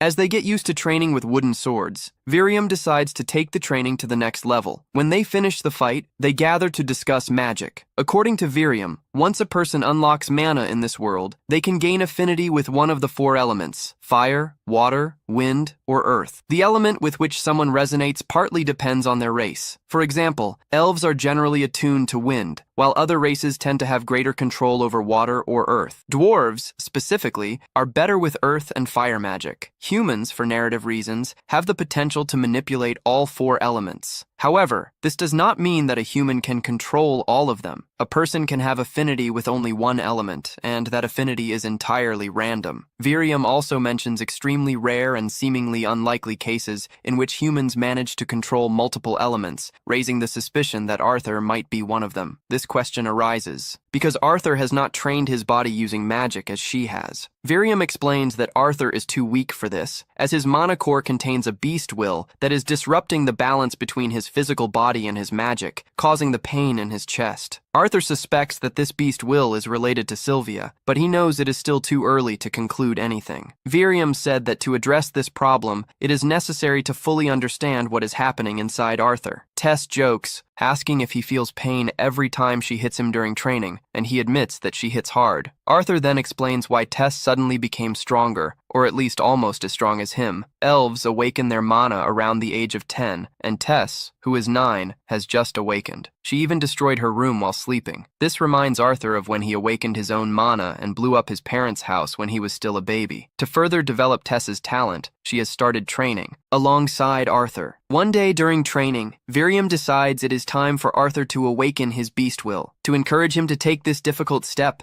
Virion says that if the ritual is successful, Arthur will no longer feel pain and will become a true beast tamer. Intrigued, Arthur sits down for Virion to conduct the ritual. Virion explains that he first needs to ignite a flame in Arthur's mana core, ensuring that he will only feel warmth inside. Virion transfers his own mana to Arthur, but something unexpected happens. Arthur screams in pain and releases all his internal mana, throwing Virion and Tess away. At the end of the ritual, Arthur falls unconscious. As soon as he understands what happened, Virion takes Arthur back to the castle and stays by his side until he wakes up. After ensuring that Arthur is okay, Virion asks if he knows the beast will inside him. Arthur vaguely responds that it was the will of a dragon. Virion had suspected this, and since dragons are legendary creatures, he makes Arthur promise to never tell anyone about it. Malicious people might try to steal his beast will, which would lead to dangerous conflicts. Now that Arthur's beast will has been awakened, Virion says he will be able to go home after 4 months, surprising Arthur, who thought he would have to stay there. For another 2 years, Virion would explain that there would be a cultural exchange event in 4 months organized by the 3 kingdoms, and that an entry to the city of Zeos, where Arthur's parents live, would be opened. Arthur is shaken to realize that when he saw Virion leaving for a meeting, the next day he was actually going to communicate with the other kingdoms just because of him. This makes him emotional. Virion tells him to be happy because he will be reunited with his parents. Arthur then wonders how Tessia will react to this news. Virion reassures him, saying that Tessia has already been informed by her own parents. Later that night, Arthur talks to his dragon egg about the departure when the egg starts to shine. As it hatches, Arthur panics, imagining what might be inside. But when the shell breaks, a lovely little dragon, almost like a kitten, appears. Immediately, Arthur is enchanted by her cuteness. However, when she bites his arm like a puppy, he realizes that she is not so friendly after all. In fact, the bite was to place a seal on him, and now Arthur can finally hear her, although what she says is a bunch of confusing sounds. Still, he is delighted to hear her voice. He names her Sylvia in honor of his mother, Sylvia, and wonders what the meaning of the seal on his arm is. In any case, he can hardly believe that he has become a father at just 8 years old. The arrival of the new pet is surprising, and the expectation of how the rest of the community will react to this novelty, especially Tess because of her cheerful personality. The next day, Tessia arrives as usual to wake Arthur. Since he is sleeping deeply, her light touch has no effect. She then removes the blanket and sees the strange creature. Her scream is so loud that it wakes Arthur, but contrary to what one would expect, it is not a scream of fear. There, Tessia is excited about the new creature. She picks her up and cuddles her like a baby. Together, they go to the training field to find Virium. On the way, Tess pays attention to everything to see if Virium likes her and goes to her, but Sylvia, or better, the beast, only prefers her master. When they arrive at the training field, Virium is not surprised. He asks if that creature is the result of the beast's will association, and Arthur confirms, looking at Sylvia. Arthur thinks about how much she might feel rejected by society, but even without him saying anything, Virium senses his concern and reassures him, saying that there will be no problem. No one would believe that it is a real dragon, so they can just say it is a special magical beast. The training for that day officially begins, and Virium explains that now that Arthur has awakened his bestial mana, he must train it too. And what better way to train than in a physical duel? Virium transforms into his spiritual beast. The creature is terrifying. The sound, the energy, and even the dark light that is her mana intimidate the children. To make matters worse, Virium commands Arthur to face him. Arthur can barely see him and quickly gives up, admitting defeat. Virium returns to his elf form and explains that the creature is called Shadow Panther, a beast that uses sound and light so stealthily that it becomes practically invisible. Despite being powerful, it consumes a lot of energy. Since he has already finished fighting Arthur, Virium grabs a stick to train like normal people. Days go by, then weeks, maybe even months. Arthur trains, his bestial will and his mana.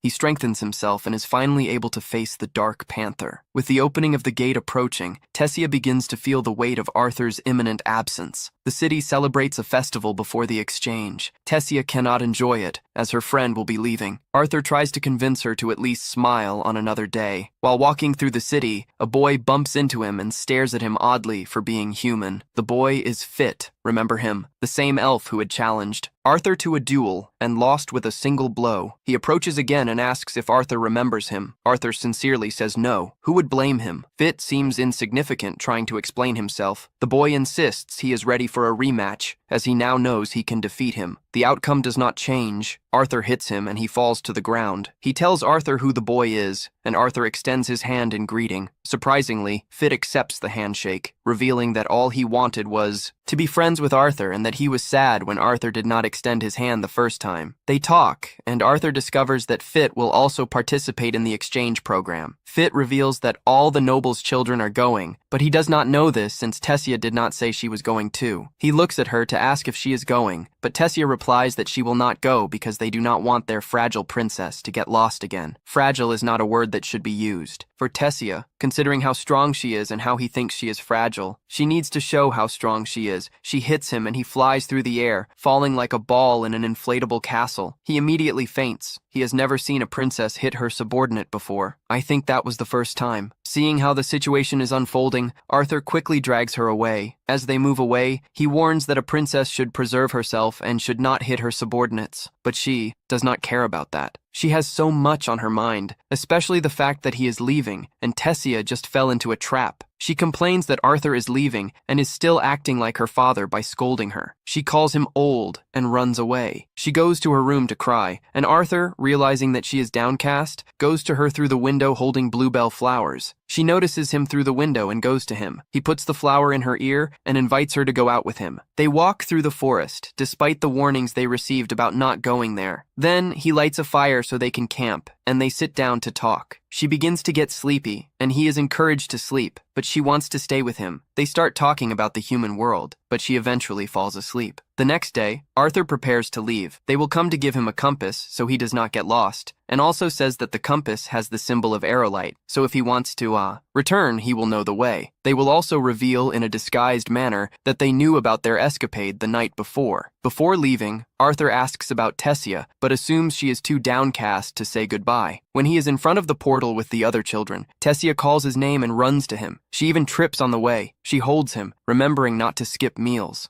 When he returns home, he hugs her, saying he will miss her. In tears, she replies that she will miss him too, and the portal opens. Indeed, it is an emotional farewell. After a long journey, Arthur returns to the human realm. Upon landing in the realm of Zias, he is happy to see his parents again. He walks to his house, prepares himself, and knocks on the door. A little girl runs to the door to open it. He looks at the sweet girl before him, knowing that she is his sister. His parents rush to the door, calling the girl Eleanor. When they reach the door, they are so shocked that they can't even react. He smiles at them, saying he has returned. Alice and Reynold can't believe their eyes upon seeing Arthur before them and hug him tightly to welcome him back. Their daughter tells Alice that she shouldn't cry, and Arthur turns to the girl, realizing that she is his sister, for whom he would be willing to sacrifice his own life. He kneels before his sister Helena and introduces himself, leaving her quite surprised to finally see her brother. Then, Arthur enters the house, where Alice begins to ask him questions about the time he spent away. He assures her that he is fine, and even the realm requests that she stop smothering the boy with questions. Meanwhile, she feels jealous of all the attention Arthur is receiving from their parents, but Alice tells her to befriend him because he is the brother they talked about in stories. Arthur responds that he wanted very much to meet her. And then the baby dragon Sylvia jumps into the girl's arms. When everyone calms down, Arthur recounts in detail what happened after separating from the family. However, he omits the existence of Sylvia because he doesn't know how his parents would react. He says he survived, even thanking a stroke of luck. He narrates how he rescued the Tees and stayed in the Ephig realm during the following years, training and treating his illness. He hides everything about Sylvia and the beast core he possesses, only explaining that she is a mana beast he adopted after finding her mother too weakened to survive. His parents believe him and are just relieved that he is alive. Suddenly, Reynold asks what stage Arthur's youngest is at, and Alice rebukes him for bringing up this topic right after their son's return. Arthur, for his part, asks about his father's current job, and Reynold boasts about being a security instructor at a famous auction house. Reynold declares that his youngest reached dark orange 2 years ago, an intermediate stage on the power scale. Arthur is impressed, acknowledging his father's effort to get there, but reveals that he himself is at light red, 1 level below. Reynold is flustered at being about to be surpassed by his son and challenges him to a friendly duel, wanting to see how much he has evolved. Despite Alice's protests, some people invade the house. A man named Vincent asks if it is true that Reynold's son is alive, and Arthur wonders who that guy is. Reynold explains that Vincent is the owner of the auction house where he works. In fact, that house also belongs to him. Arthur greets Vincent and his wife and soon becomes friends with their daughter, Lelia, thanks to Sylvia's cuteness. Reynold then invites Vincent to watch the duel between him and Arthur in the garden, and everyone heads there. Vincent is surprised to learn that Arthur's youngest is at light red stage. Alice explains that her son learns quickly and would have no reason to lie. Still, Vincent finds it hard to believe, as even the best students from the most renowned academies reach this level only at 13, while Arthur is just 8. Meanwhile, Arthur and Reynold finish warming up and face off against each other. Arthur blocks his father's attacks and counters, but Reynold easily stops him, saying he still needs to improve. Nevertheless, Arthur surprises everyone by using techniques learned from Vian, managing to push Reynold back. Reynold admits to being impressed but warns that he will not give another chance. Now he will fight seriously. He concentrates mana in his fist, transforming it into fire, which surprises Arthur. In this world, every mana user is born with a specific element. For casters, identifying and using that element is easy, but for enhancers like Reynold, a lot of practice and perception is necessary to reach that level. Suddenly, Reynold covers his entire body with his blazing mana and charges at Arthur, who can only defend himself, being pushed back. Arthur thinks about how in his past life he used a power called Kai, which worked basically like mana, but allowed the user to choose the desired element. He believes that since he was born without a specific element in this life, he can use all of them, thanks to the training accumulated in his 2 existences. With this, he believes he has what it takes to defeat Reynold. He gathers mana in his fists, which begin to emit a golden glow, surprising everyone. Arthur runs at his father and blocks his flaming fists with the golden aura emanating from his hands. hands. The shock of the collision between the two generates a shockwave that pushes them apart. Reynold then attacks more aggressively and lands a solid blow. Arthur runs again at his father, recalling how he used his mastery of Kai during training with Vian, which greatly improved his results. He quickly mastered the fire element, and, because of that, the old elf decided to take him a step further. Now recalling the training, Arthur releases the golden aura again and transforms it into electricity. The lightning released from Arthur's body ignites the grass, and Reynold can only stare at him in disbelief upon realizing that Arthur had mastered the superior form of fire magic. Arthur then tells him that it is too early to be surprised, as he still has more tricks. Suddenly, he uses water magic by manipulating the water from the fountain to attack Reynold. Everyone is shocked to see him use two types of magic simultaneously, and Reynold can barely dodge the attack from behind. Then, Arthur cancels his spells, and Reynold immediately embraces him. He says he is proud and asks when he learned that. Arthur replies that he had learned recently, but still did not master water well. While Alice and Helena take it as something normal, Vincent and his wife are left speechless, convinced that Arthur is a genius. Shortly after, everyone returns inside the house and sits at the table, where Vincent comments that Arthur's future is bright. Reynold agrees, saying he has known this since Arthur awakened his mana at 3 years old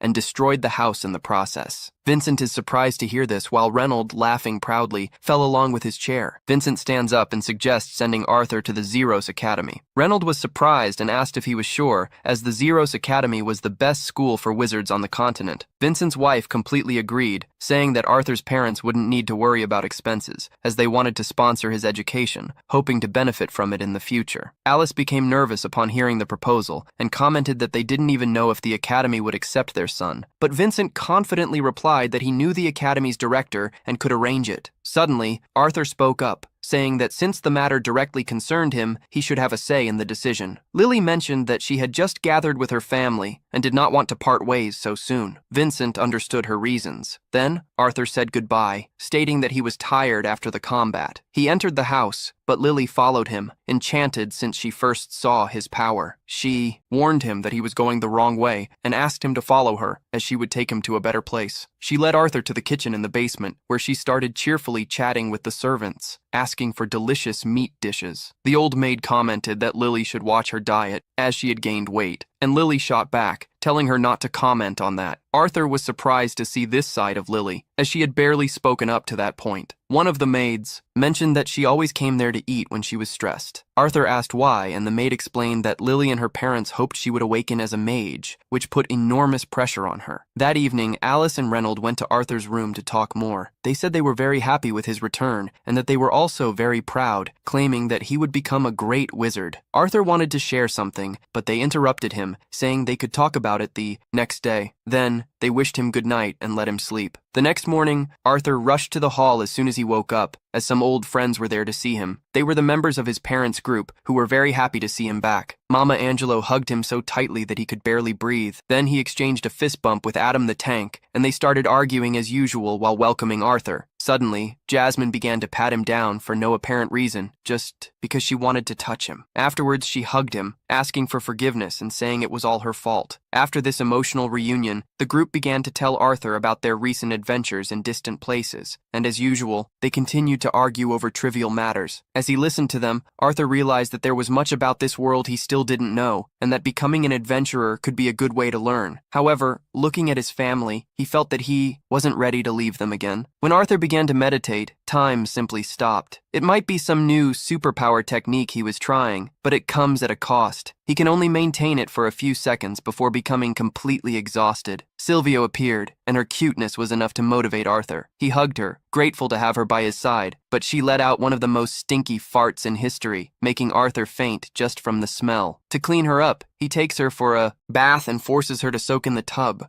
Even against his will, seeing his resistance, Arthur tries to explain that they cannot afford to appear dirty in that house since the mansion belongs to the wealthy Halia family. Speaking of them, Arthur remembers hearing one of the maids mention that Vincent and Tabita Halia are worried about their daughter, Lily, who has not yet awakened her mana. They want Lily to become a maid, but she doesn't care much about it. It's starting to become an annoyance. Meanwhile, Silvio begins to sneeze from being wet for too long, so Arthur dries him off and finishes taking care of him. Suddenly, Alice appears with everyone and declares that now it is Arthur's turn to get ready. She takes him to the most extravagant barber in town, who calls him a hidden diamond in the trash, but assures that he will polish this diamond and reveal its hidden shine. After God knows what, Arthur comes out looking like a true gallant, impressing all the women. Habita praises him, saying that he is finally presentable enough to enter their auction house. Alice explains that the auction house is often visited by royalty, so they needed to give Arthur a makeover before taking him there. Instead of boosting his confidence, all of this makes Arthur feel worse, as if he looked terrible before. Moving on, Tabita decides to show Arthur the city of Ziru. Her little sister Eleanor asks him to be her escort, which makes Lily jealous. She comments that he used to love walking with her before Arthur appeared and compliments his new look, letting slip that it was she who chose the outfit. Arthur goes out with everyone to the market, where Alice buys several new clothes for him. After shopping, the group plays in the central square near the statue of the king, when a group of students from the Shiru Academy of Magic throws something at Arthur, acting like true bullies. Arthur ignores them to avoid trouble, and they eventually leave. Lily then explains that the students are treated like royalty because of their status as wizards, but Arthur really doesn't care about that. As he continues walking with the group, he feels a mysterious aura coming from a shop. Inside, there are several beast cores. According to Tabita, a beast core is a magical core taken from a magical beast and serves to considerably increase a person's strength. Arthur was already familiar with this concept since Silvio technically came from such a core, but he didn't know that people traded this kind of thing, as it is not common in the Effico kingdom. Tabita continues her explanation, saying that there are very rare cases where a beast core contains a beast's will, which increases its value so much that even the cheapest ones, costing from 100 gold coins, could support Arthur's family for hundreds of years. She reveals that she and her husband plan to put some of these cores in the next auction. Seeing Arthur's interest, she promises to let him touch one of them, which seems to be a great honor. Arthur pretends to be excited, but deep down he is satisfied with the beast's will he already possesses. Suddenly, Lily becomes sad, and her mother realizes the reason. Lily wants a beast core for herself, which is understandable since her family works with this, and she hopes it will help awaken her mana. However, Tabita says that this is not how it works, and besides, they cannot spend that much money on a useless child like her. Lily insists, saying that they can look for cheaper cores.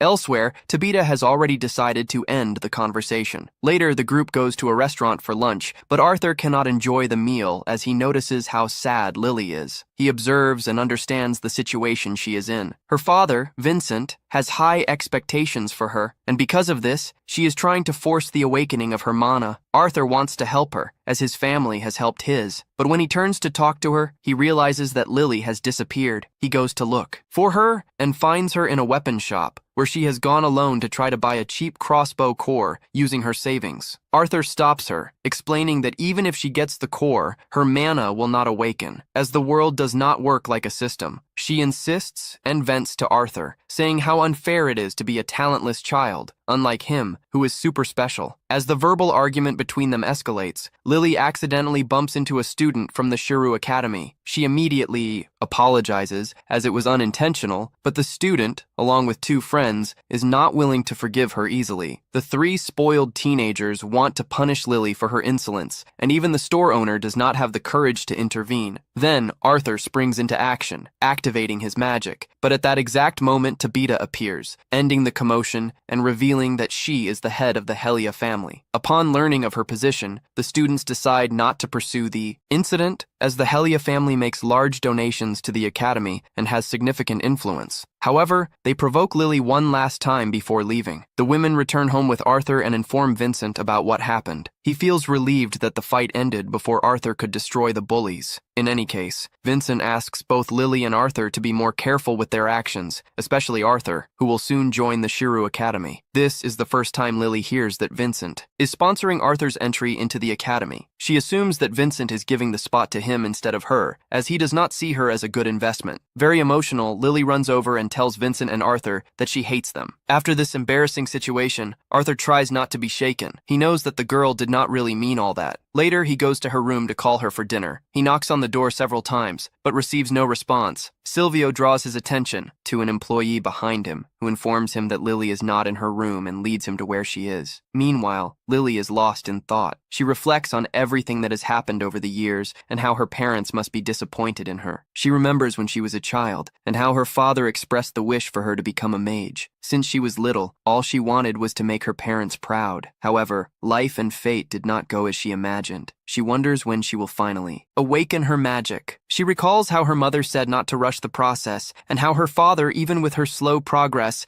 never lost hope and said he had made several donations to the academy, ensuring that no matter when she awakened, she would be accepted. Hearing her father say the same words to a boy who arrived days ago breaks her heart. She feels like a failure. To make matters worse, the students at the academy said that she would only be able to get a manicure with money, which only reinforces her feeling of being a child with all the resources, but not knowing how to use them. Then, Arthur shows up and tries to pull her out of those thoughts. He says that her parents are worried about her. He feels guilty, thinking that he is part of the reason for her sadness, considers apologizing but holds back. Even if it were sincere, it would seem false, especially since he knows he hasn't done anything wrong. Fortunately, Lily recognizes her mistake and it's she who apologizes. She says she didn't want to hurt him, that she always felt bad for not being able to awaken her magic, and when he arrived with such extraordinary abilities, she felt even more left behind. To make matters worse, it seems that all of her father's attention has been on Arthur since his arrival. Arthur denies it, and as he touches her face, she lights up. He understands what she feels, the feeling of being left behind. He talks about where he learned magic, from a girl he met and how she treated him. He shows the bellflower she wove for him, and Lily thinks it's beautiful too. He explains that Vincent is just excited, and that's why he trusts her so much. Arthur knows that motivational words are not enough. If he wants to help her, he needs to do something real. He asks if she wants to learn magic, and she says yes. He realizes that, regardless of what Vincent feels, she will always think her father only wants her to become a maid. Later, Lily's parents find out that she left home and are worried about the reason. Lily confronts Arthur and reveals that he sent her to the place where he learned magic. Vincent gets furious. Even if Arthur had good intentions, he should have asked for consent before making such a decision. Arthur explains that it was Lily's desire. If the parents had gotten involved, she might have given up. Now he hands over the letter she left. Lily apologizes for feeling useless, says she knows she is good for nothing at the moment, so she will learn to become a mage, and no matter how long it takes, she will awaken her magic. Before leaving, Vincent falls to his knees, realizing his mistake. He has passed on to his daughter the idea that only by becoming a mage could she make the family proud, and now she feels that she is useless without it. He cries, saying that even if she doesn't awaken her magical power, she is still his precious daughter and will always be useful to them. Upon hearing this, Arthur calls out Lily's name and asks if she can hear. Vincent leaves and reveals that it was all a joke. She didn't go anywhere. Arthur had done this just so she could understand how much she is worth to her parents. She apologizes for playing such an expensive joke, but Arthur takes the blame since he was the one who started it all. He said he knows how sad it is for a parent to lose a child. He remembers how his parents felt when he disappeared and promises not to play with that anymore. He just wanted to prove his point. Vincent realizes he was too excited about the idea of his daughter being a mage and wonders why he thinks it is so easy. If it were that easy, why isn't he a mage too? He apologizes to Arthur for trying to send the girl to the academy, even after just reuniting with her parents. He goes to his daughter, hugs her together with Tabita, and tells her that no matter what happens, she is his daughter and he doesn't need her to go to the academy anymore. She smiles and says that she still wishes to be a mage, and studying there doesn't matter how long it takes. Since the mindset issue has already been resolved, Arthur prepares to help her awaken her magical power. He asks her and her sister to sit down, asking them to take deep breaths, knowing that breathing is one of the fastest ways to connect to magic. He requests them to close their eyes and continue breathing, saying they will soon see shining stars. Just as he predicted, Eleanor reveals that she saw some stars, but they vanished. He understands that this happened because she stopped breathing and asks her to continue. This makes Lily wonder why she isn't seeing anything. He approaches them and gives gentle pats on their backs, trying to connect his mana to theirs. Soon, Lily sees her stars. She says they look like the dome he showed her once. Their parents are very happy and quickly arrange a party to celebrate this moment. During the party, Arthur tells Lily that she will need to practice for about 2 years to get the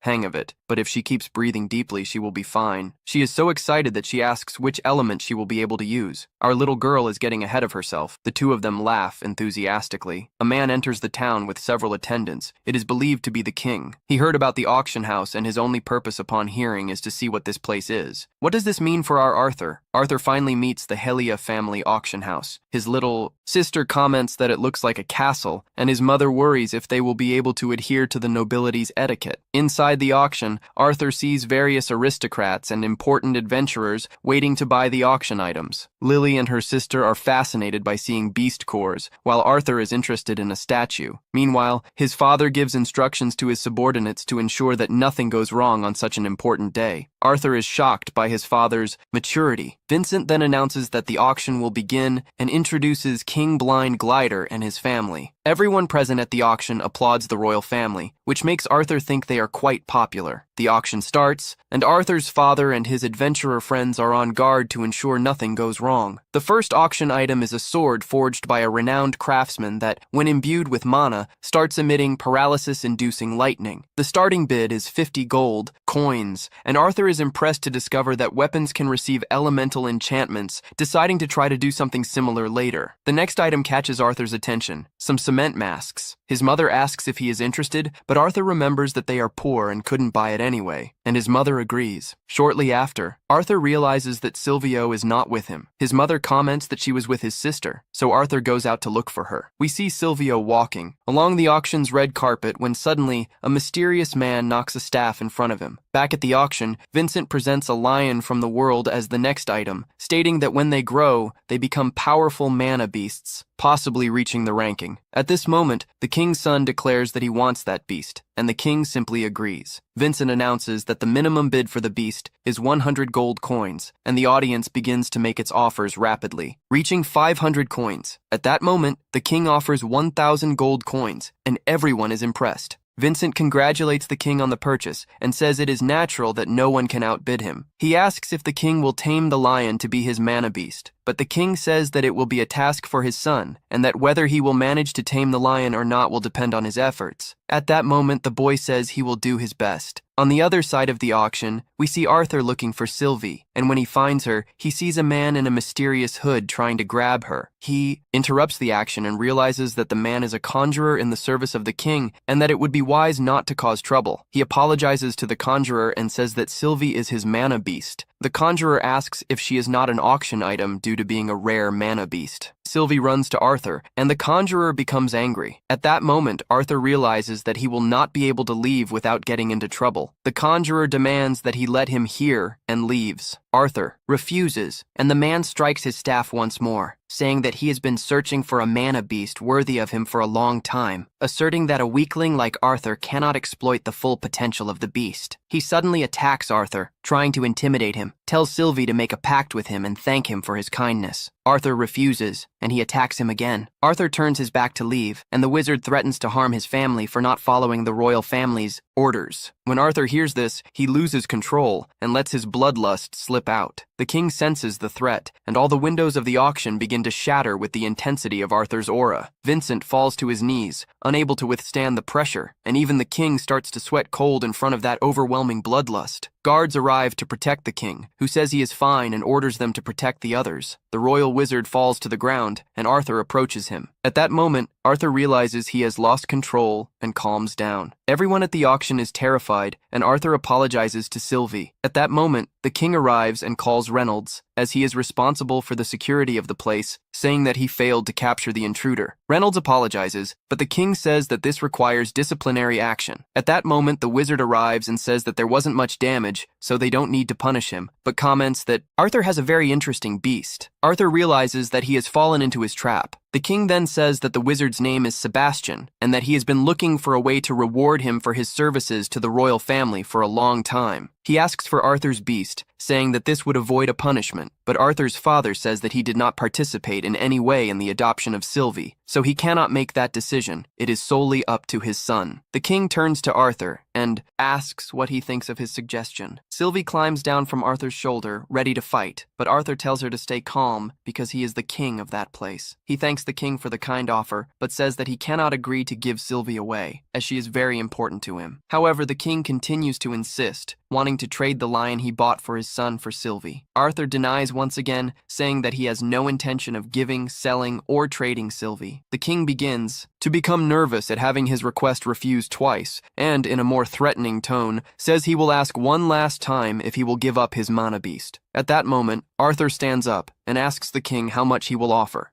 "Would you sell your children?" The king is startled, and Arthur says he asked 3 times, and each time Arthur refused, and that either he was foolish or his pride prevented him from accepting no as an answer. The wizard finds him insolent and tells the guards to attack. The guards move toward Arthur, but he massacres them with just one blow. The wizard is in shock, but says that his beast is worth it and begins to conjure a spell. He unleashes fire against Arthur, but at that moment time stops. Everyone is frozen, as if they were stone. The only 2 who can move are the wizard and Arthur himself, who awakens his beast mana, leaving the wizard terrified. Arthur tells him to shut up and breaks his leg. He starts screaming and asks why everyone is standing still while he screams in pain. At that moment, Arthur approaches him and says that no one can hear him with enough attention while he is still conscious. The wizard then says that he is not going to get away with hurting someone from the royal family, and, at that moment, Arthur loses his patience and displays his dragon aura to the wizard, who pleads for mercy. Soon after, everyone can move again. Arthur faints from expending too much mana. When Arthur wakes up, he realizes he overdid it using Silvio's mana and sits on the bed, commenting that he needs to train more. At that moment, his mother arrives with Silvio and is happy that he woke up. He then asks her what happened after he fainted, and his mother tells him that everyone was in a panic. She tried to use healing magic, but he wouldn't wake up. They took him to the doctor, and the doctor said that, with rest, he would soon wake up. Later, they went to the market to clear their minds, and Arthur saw a hair clip and said he would love it. His mother then bought it for him to give to her, and asked if he wanted to buy something for himself. He was shocked because he thought they wouldn't have money, especially now that his father had probably been fired. But his mother said she has her own job. Apparently, she makes popular creations, even among the nobles, which are sold in all markets. Sabita introduced her to several connections from the auction house. Arthur helps his mother with the shopping, and they return home. At home, a strange man is trying to convince Reynaldo to accept the money, and he says it's not a matter of money, as his son was almost killed. At that moment, Arthur and his mother enter the house and see the adventurers listening behind the door. They ask what happened, and the adventurers tell them not to make a noise. When Arthur enters the room, his father asks how he feels, and he says he is very well. The strange man talks to him, saying that, on behalf of the king, he came to offer apologies in good faith for the little incident that occurred. Arthur imagines it was because of the attack from the guards and the wizard's magic, then realizes they don't want the matter to be publicized. Arthur understands and accepts gratefully. The young man says he is very polite and that the 2 guards who attacked him were fired. Reynolds, still outraged over the attempt to kill a child, complains, but the other young man says this occurred because of Arthur's behavior and his failure in security. Then he falls silent. Arthur says it's all right, as he went too far, and the most important thing is that he is not hurt. He asks about the wizard who had his leg broken, and the man replies that he was dismissed from his position and sent for treatment.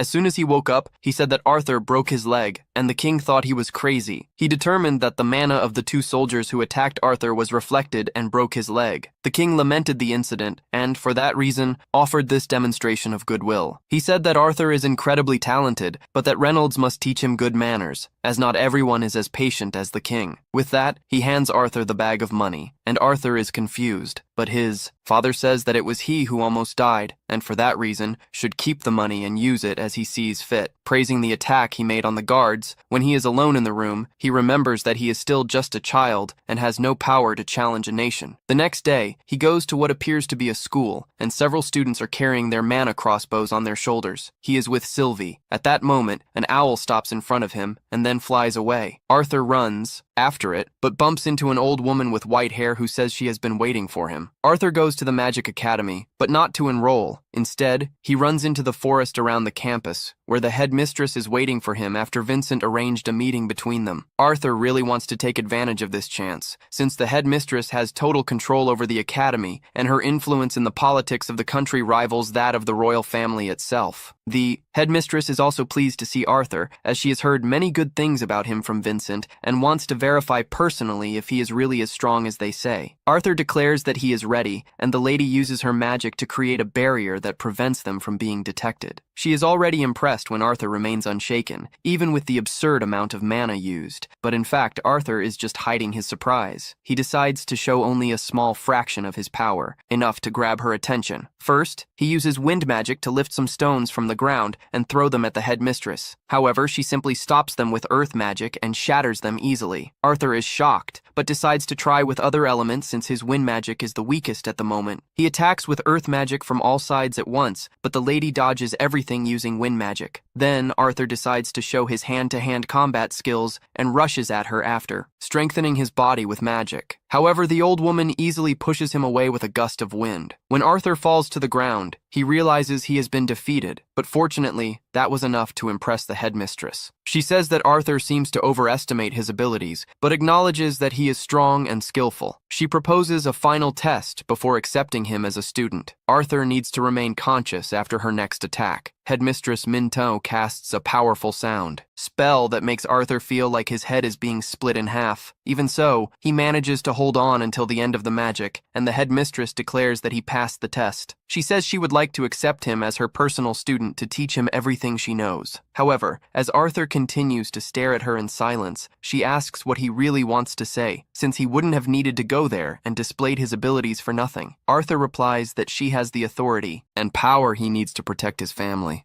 If she can guarantee this for him, then he is willing to join the academy and accept her as a mentor. The director is surprised by his statement and comments that not even the king would make such a one-sided proposal. Arthur says he trusts he is worthy of this agreement and that she is thinking the same. The director, instead of being offended, is pleased with his attitude. Then, Arthur declares that he will only join the academy when he reaches the appropriate age. The lady explains that he will attain the required age in 3 years, and that if he joined now, he could become much stronger. Arthur insists that he wants to live his life and experience the world, since he still has time. Therefore, he intends to spend the next 3 years as an adventurer. The director considers this idea valid, but asks if he has told his parents about it. Arthur replies that he will still talk to them, and she states that if he can convince them, she will accept the agreement. However, things at home turn out to be more complicated than Arthur imagined. His parents learn of his plans to become an adventurer through Vincent, even before he could tell them personally. Alice becomes furious, as she does not want to let her son go after he just returned home. However, Reynaldo understands that every man needs to have an adventure in his life. He says that maybe if Arthur has a guardian by his side all the time, he can leave as an adventurer, but Alice refuses to listen. Arthur ends up convincing her by promising that he will return home every few months, and that if she wants, he can come back more often. Lenore also feels sad about his departure, but Arthur assures her that he will still stay home for some time. Alice wonders why he wants so much to leave for an adventure. Arthur gives diplomatic answers, stating that he wishes to feel the same excitement that his parents felt in their youth. In reality, he just wants to test his powers in combat. Alice accepts the answer, but Reynaldo insists that Arthur needs a guardian to ensure his safety. He then invites all the former members of his group for lunch and asks who would be willing to take care of Arthur. Adam immediately declines, saying that he does not like children and fears that Arthur might kill him in his sleep. Everyone agrees, but thinks that if that happens, it will be Adam's fault. Reynaldo says he cannot pay much for the job at the moment, but his friends reassure him, stating that they want to see Arthur grow. Suddenly, Jasmine, the trainer, volunteers for the task, which shocks Alice, as Jasmine hates being a bodyguard more than anyone. However, she states she will do it for Arthur, and everyone agrees that she will be an excellent choice, as she is an Algin and also knows how to use wind magic. Adam gives his approval as the leader of the group, and everything is resolved. Later that same day, Arthur and his family find Lily meditating alone in the living room, which makes Lenore irritated that she started training without her company. Arthur was satisfied with the results of the training. He just hoped Lenore would not awaken her magic too soon, as that would attract unwanted attention. After that, he went to the auction house to choose a weapon he would use for the test, to join the Adventurer Guild. Vincent told him to browse freely, and Arthur headed to the armory, marveling at the number of weapons available. However, this soon became a problem, as he could not choose any. Most of the swords were two-handed. Even the ones that were one-handed were still too big for him. However, Silvio soon found something special. At first, Arthur thought it was a bar of iron stuck under a table, but when he pulled it, he realized it was too heavy to be just iron. He soon understood it was a sword, but he couldn't draw it normally, so he decided to use his physical enhancement skills to succeed. When he channeled his magic through the weapon, strange words appeared before his eyes, and finally, he managed to pull out the magnificent sword made of translucent crystal. Arthur found the sword a little too heavy to control well, but it was so sharp that he managed to cut through a barrel with a single blow. He noticed something engraved on the blade, but he couldn't understand what it was. Suddenly, the sword emitted a shock that made him drop it. When he picked it up again, it was much lighter. He realized that even the length of the blade had changed to fit his small body. Now he could wield it with ease. Arthur was surprised, as he had never heard of a weapon adjusting to its user. At that moment, Rinaldo and Vincent came looking for him, as he had been in the armory for too long. Arthur panicked and asked for a minute, quickly grabbing any common sword, and told his father and Vincent that he wanted that sword. Rinaldo did some tests before approving it. Vincent also saw no problem, but noticed the second sword at Arthur's waist. The boy panicked, but quickly composed himself and said he had found a heavy and sturdy bar, perfect for training. Vincent didn't remember having anything like that in the warehouse, but his assistant commented on a crazy old man who had thrown that iron bar at him, saying that there was no one suitable to use it. They said they tried to take it for evaluation, but no one could figure anything out and asked if they should look for a better evaluator. Arthur did not want to part with the sword at all, so he immediately put his childhood charm into practice to convince Vincent to let him take the stick. Vincent completely fell for it, saying that Arthur could keep it since they weren't even planning to sell it. Arthur was thrilled, but Rinaldo began to suspect that Vincent might be getting tricked. After that, Arthur returned to live a normal routine with his family, completing his chore list while training to become an adventurer. Soon he turned 9 years old, and a small birthday party was organized. Everyone brought special gifts to help him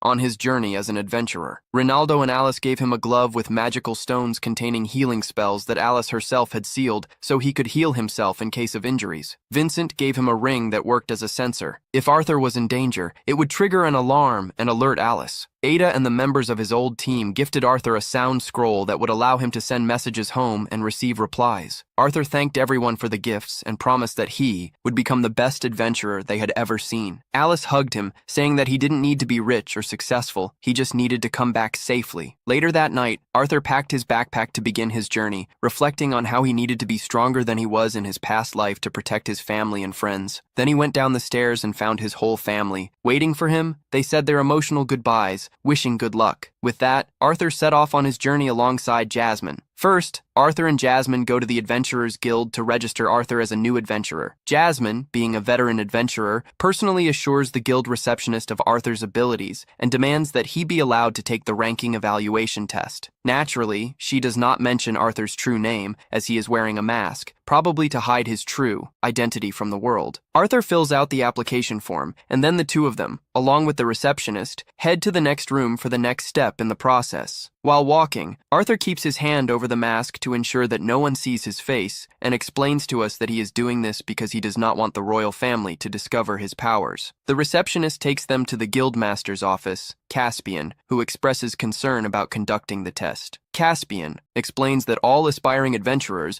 must first take a written test and have their mana core assessed before they can participate in the ranking evaluation. However, since Jasmine, a rank A adventurer from the guild, is making the request, Caspian agrees to make an exception, but whispers something in her ear about Jasmine's father, insinuating that he hopes she will return the favor later. Jasmine does not respond, so Caspian continues with the process and asks Arthur what name he wants to use, since he did not fill in that field on the form. Arthur thinks for a moment and decides he wants to be called Note. Seriously, perhaps inspired by Tent Note. Caspian then shakes Arthur's hand and, at that moment, sends a wave of mana through his arm to assess him, confirming that Arthur is indeed strong. Realizing that Jasmine has her reasons for keeping Arthur's identity a secret, Caspian allows them to proceed to the arena. Along the way, Arthur asks Jasmine if she is friends with the guildmaster, but she responds negatively, saying they are just acquaintances because her father has strong connections with the guild. Then, Silvio, Arthur's companion, pops out of his backpack. wanting to get some air. Jasmine is surprised to see her, as Silvio no longer looks like just a little kitten. Arthur explains that Silvio has the ability to shapeshift and has now chosen a new form that she likes better, putting aside Silvio's cuteness. They enter the arena, where several newcomers are lining up to take the ranking evaluation test against an instructor. A young conjurer named Diane fights against the evaluator. Although her attack is strong, she has weak defense and ends up receiving rank C, which, according to Jasmine, is already a great result under normal circumstances. Soon after, it's Elijah's turn, but before he can fight, the announcer argues with the evaluators and immediately grants him rank B. The audience is confused, not understanding how someone can receive a ranking without even taking the test. Even so, no explanation is given. For now, the next to be called is Lucas Vix, who, upon seeing the special treatment given to Elijah, demands to be equally exempted from the test and to receive a ranking directly. The procurer presents the arrogant boy as an 11-year-old conjurer specializing in fire magic with a light orange mana core, something very tall for his age. Besides that, he has elf ears, which reminds Arthur of his moments in the elven lands. It turns out that Lucas, impatient with the formalities, summons his fiery guardian to attack the prosecutor. She defends herself using earth magic, raising a large block of stone between them. Lucas then plants his staff in the ground and unleashes a rain of fire over the arena. He smiles, convinced of his own power, but does not realize that he has lost control of the spell, and is about to set the whole arena on fire. Before chaos ensues, the prosecutor intervenes and resolves the situation, but even with the boy's recklessness, she acknowledges his talent for being able to summon such a powerful spell. However, as she prepares to announce his grade, Lucas tries to attack her by surprise in a desperate attempt to win the battle and improve his result. Realizing the danger, Arthur quickly throws his sword and deflects the attack, protecting the prosecutor. With a mere that resolved, the prosecutor gives the verdict. Lucas receives rank D. Knowing that the boy would likely cause more trouble, she uses her earth magic to summon a giant arm that removes him from the arena. Finally, it is Arthur's turn, or rather, note. Jasmine and Sylvie wish him good luck, cheering for him. Arthur descends into the arena, deciding not to hold back and release all of his hidden aura. The guildmaster, Caspian, senses the sudden increase in Arthur's aura and decides to intervene, announcing that he himself will conduct the boy's rank test. Caspian is a dual-ranked magician, undoubtedly the most powerful individual in the country. Even so, Arthur does not feel intimidated and charges into the fight. As their swords clash, the narrative jumps forward in time, and we see Arthur officially receiving his adventurer's letter with rank B. Meanwhile, in Caspian's office, the two examiners demand explanations for why so many children are receiving rank D. Caspian calmly reminds the two about the cultural exchange between the three races that took place 6 months ago, which now allows children of elves and dwarves to register as adventurers. In Lucas's case, he is half elf and should have received rank B, but due to his arrogance, he ended up with rank D. Elijah, on the other hand, is human, but was raised in the dwarf kingdom and had a powerful guarantor who endorsed his ability, which is why he received his rank without needing to go through tests. As for Arthur,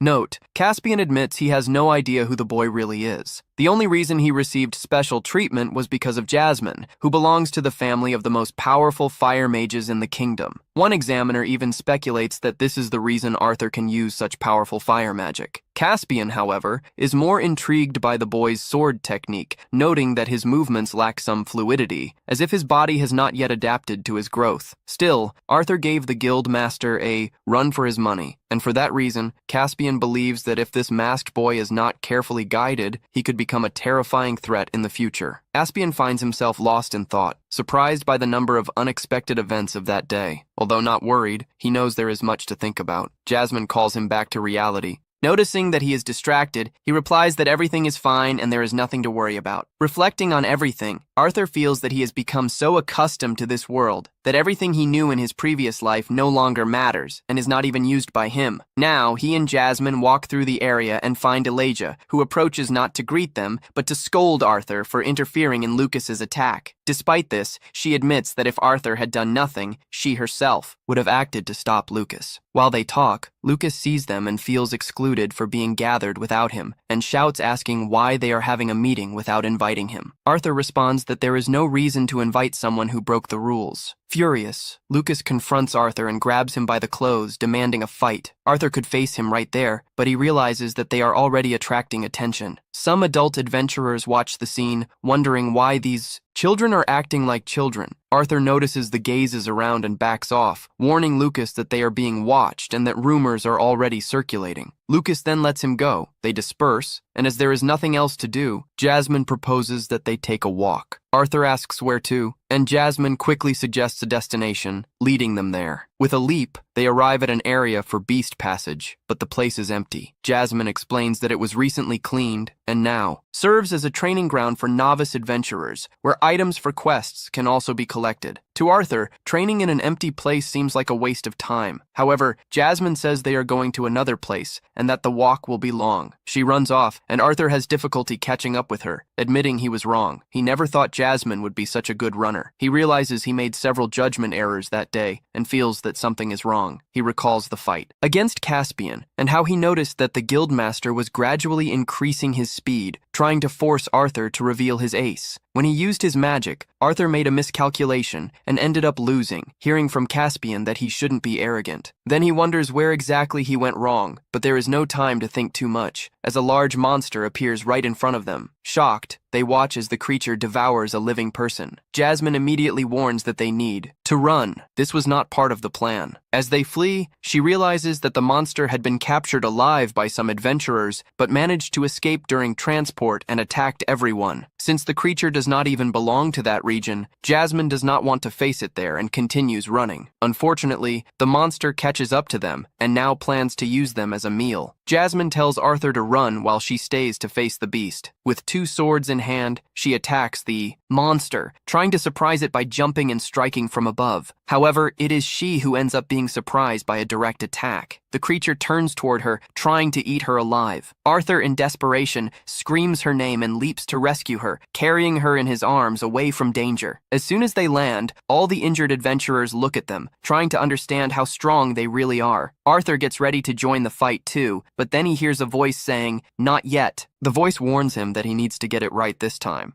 Jasmine, he has made mistakes and does not want to make another one. Jasmine watches and calls his name. It is then that Arthur jumps against an advancing monster, wielding his sword firmly. He delivers a series of blows until he defeats the creature. Relieved, he sighs, feeling that, finally, he is done. The guild arrives to rescue the injured adventurers, and Jasmine confirms that this time he got it right. She comments that he seemed calmer in this fight than in the previous one, but says that perhaps it was not her place to evaluate that. Sitting together, she starts to share more about herself, revealing that she became an adventurer to escape her family. Jasmine belongs to the Flamesfort family, known for producing several powerful fire element mages. When she discovered that the healing element her family used was the strongest, she was ecstatic. She awakened to magic very early, long before her siblings, which led her parents to have high expectations for her. However, upon realizing that she could not use the fire element, they deemed her useless. Hearing this, Arthur fills with rage, stands up, and shouts that no element is superior to another. What matters is how one uses the element they have. Jasmine laughs at his reaction, asking why he is so upset. Arthur then realizes that it touched him because he too was called useless in his past life and cannot stand to see someone else going through that. Jasmine continues saying that what he did today, she has also done with the members of the Twin Horn group. They constantly regretted, saying she needed to learn to work in a team, but she acknowledges that everything she is today she owes to them. They corrected her, helped her grow, treated her, and trained her. She asks what Arthur thinks about that, but he does not respond. Jasmine eventually falls asleep, and he stays there, watching her, thinking about himself. Could he also change like her? He cannot say. He thinks about the things that have changed since he arrived in that world. His parents'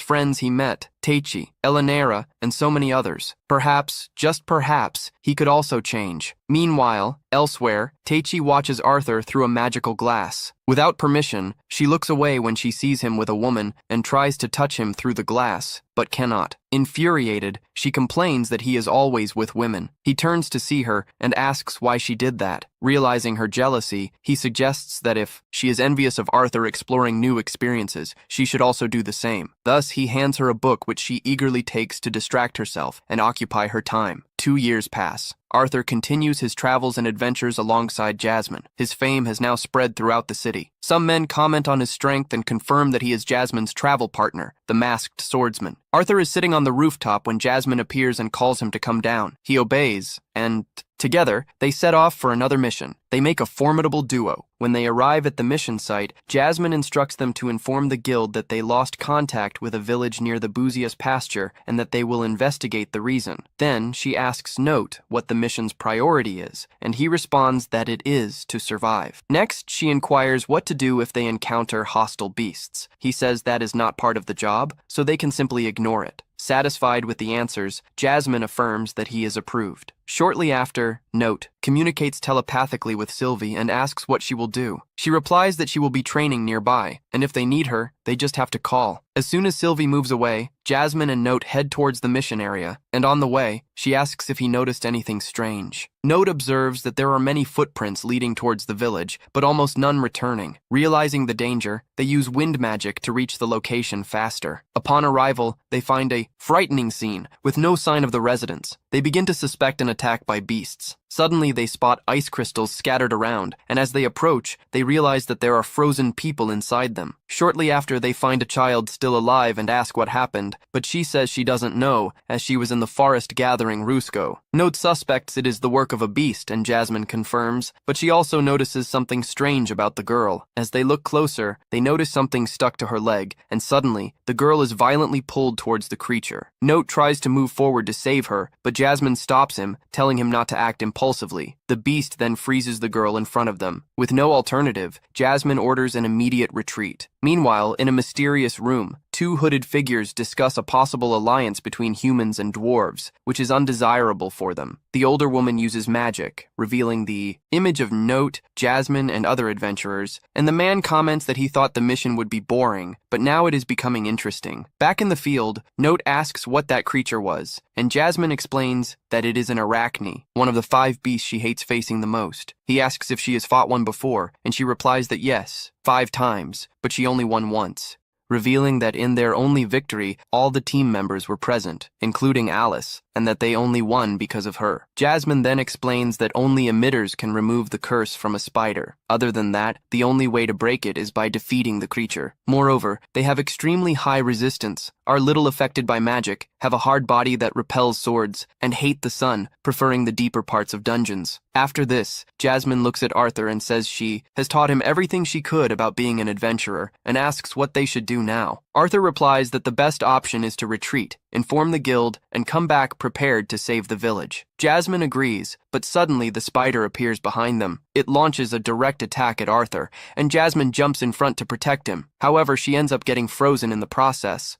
The creature slowly advances toward Arthur, who at that moment begins to remember everything he has lost: his parents, his fellow adventurers, and even Sylvie. The spider then attacks Arthur, who manages to defend himself with his sword, and then it shoots several webs in his direction, but he repels them all with precision, while remembering that in his past life, he was a king known as the most powerful, someone who won battles with a single sword stroke. Then he advances and drives his blade into the creature's neck, but cannot pierce it, dodging quickly from a counterattack and delivering several successive blows. However, the spider continues to resist, trying to attack him again, but Arthur dodges and realizes that just physical attacks won't be enough. He then envelops his sword in flames and attacks once more, finally managing to injure it. For a moment, he believes he has won, but the creature reacts immediately, forcing him to retreat. Realizing then that fighting only with magic won't be easy either, he decides to change tactics and uses earth magic to try to lift it from the ground and hit its head. However, the wound regenerates quickly. Still, the damage was enough to irritate it, causing it to charge at him fiercely. At that moment, Arthur drives his sword into the spider's head and questions if it has ever been attacked with magic from the inside out. Releasing a powerful lightning attack through the blade, the creature falls into despair and tries to flee, but Arthur plunges his second sword into it and further increases the power of the lightning, finally managing to defeat it, or at least that's what he thinks, as before dying, the spider uses its power to freeze him, but Arthur activates his crossbow skill, stopping time for a moment, and delivers multiple consecutive blows until he tears off the creature's head, ending the battle. After that exhaustion hits him hard. He realizes that, despite perfectly recalling the sword techniques from when he was the strongest king, his current body cannot keep up. Falling to the ground, he understands that he needs to train more. At that moment, Silvio runs to him, worried, and asks if he is okay. He replies that he is now. Then she wishes him good luck and, when asking with what, points behind him, where Jasmine appears clearly irritated. Arthur apologizes for not following the plan and for fighting the spider, saying he was carried away by the emotion of the moment. Jasmine responds that since he acknowledges the mistake, it's all right, and even congratulates him for having defeated the creature alone. But Arthur states that he is still far from the power he wants to achieve, as he needs to protect those he loves, and believes that by becoming stronger, he will be able to protect the important people to him. Jasmine agrees, but warns that he cannot put himself in danger, as Alice and her family would be devastated if something happened to him. Therefore, he should not act recklessly. However, Arthur responds that this is impossible, as she is also someone very important to him, leaving Jasmine embarrassed. She comments that his charm is getting better and thanks him for saving her. Then Arthur remembers that they need to remove the manicore from the spider, but when they look, they realize that Silvio is already devouring it. At the same time, the villagers return to normal. Later that night at the guild, one of the adventurers is impressed to learn that they defeated an arachnid, but Note says it was just luck. Luca is suspicious and questions whether it was really an arachnid, as these creatures live in the depths of dungeons and rarely appear on the surface. Then, Note asks what he needs to believe, and Lucas asks to see the core, but Note responds that he couldn't recover it, suggesting that they may have confused it with a giant spider. Then Note reveals the head of the spider, leaving everyone in shock. Still, Lucas, unwilling to admit it, claims that creature wouldn't stand a chance against him either. Note sarcastically says he'll ask for his help next time, causing the elf to leave. Shortly after, Jasmine says it's time to leave, and when they ask where they will go, Note replies that they will return for a while to the city they came from. Next, we see Arthur returning home, being hugged by Eleanor. His parents ask him to tell about his adventures, and he says he defeated a spider. His father is impressed, while his mother scolds him for putting himself in danger. His father recalls that the entire group had difficulty defeating one of those creatures even once, and nearly died in the other attempts. He then asks how Arthur managed to defeat it, and he explains that, since it is extremely resilient, he concentrated all the attacks on a single point. He used magic from the inside out. Then his mother makes everyone kneel and reminds them of the promise not to put themselves in danger. Still, they forgive him. Alice comments that they should have run away since arachnids are among the 5 strongest and hardest creatures to face. Note tries to explain that Jasmine was not at fault for what happened since Arthur made the decision to fight alone, and because of that, they both apologize. Then Alice responds, reminding him that when he decided to become an adventurer, he promised not to do anything reckless, and that Jasmine would ensure he learned everything correctly, saying this was the only reason she allowed him to follow that path. But still, he ended up facing something extremely dangerous. His father then emphasizes that next time, he must obey Jasmine's instructions. Arthur agrees, acknowledging his mistake. Then Note asks about the spider, and Jasmine replies that she has already informed the guild and that they will investigate the situation. He thanks her and says he will inform Eleanor and the others to be careful. Then Note asks Alice to calm down, saying that despite Arthur doing something dangerous, he managed to come back alive. That is already a reason to celebrate. Later outside, we see Arthur and Jasmine training. He comments that he ended up getting a huge scolding, and Jasmine replies that the one who is truly scary is Alice. Arthur agrees and says that next time they need to avoid upsetting her. Shortly after, they start a sword training session without using magic. The speed of both is so absurd that it leaves their parents completely shocked as they watch. While fighting, Arthur thinks to himself that he still needs more power to protect those he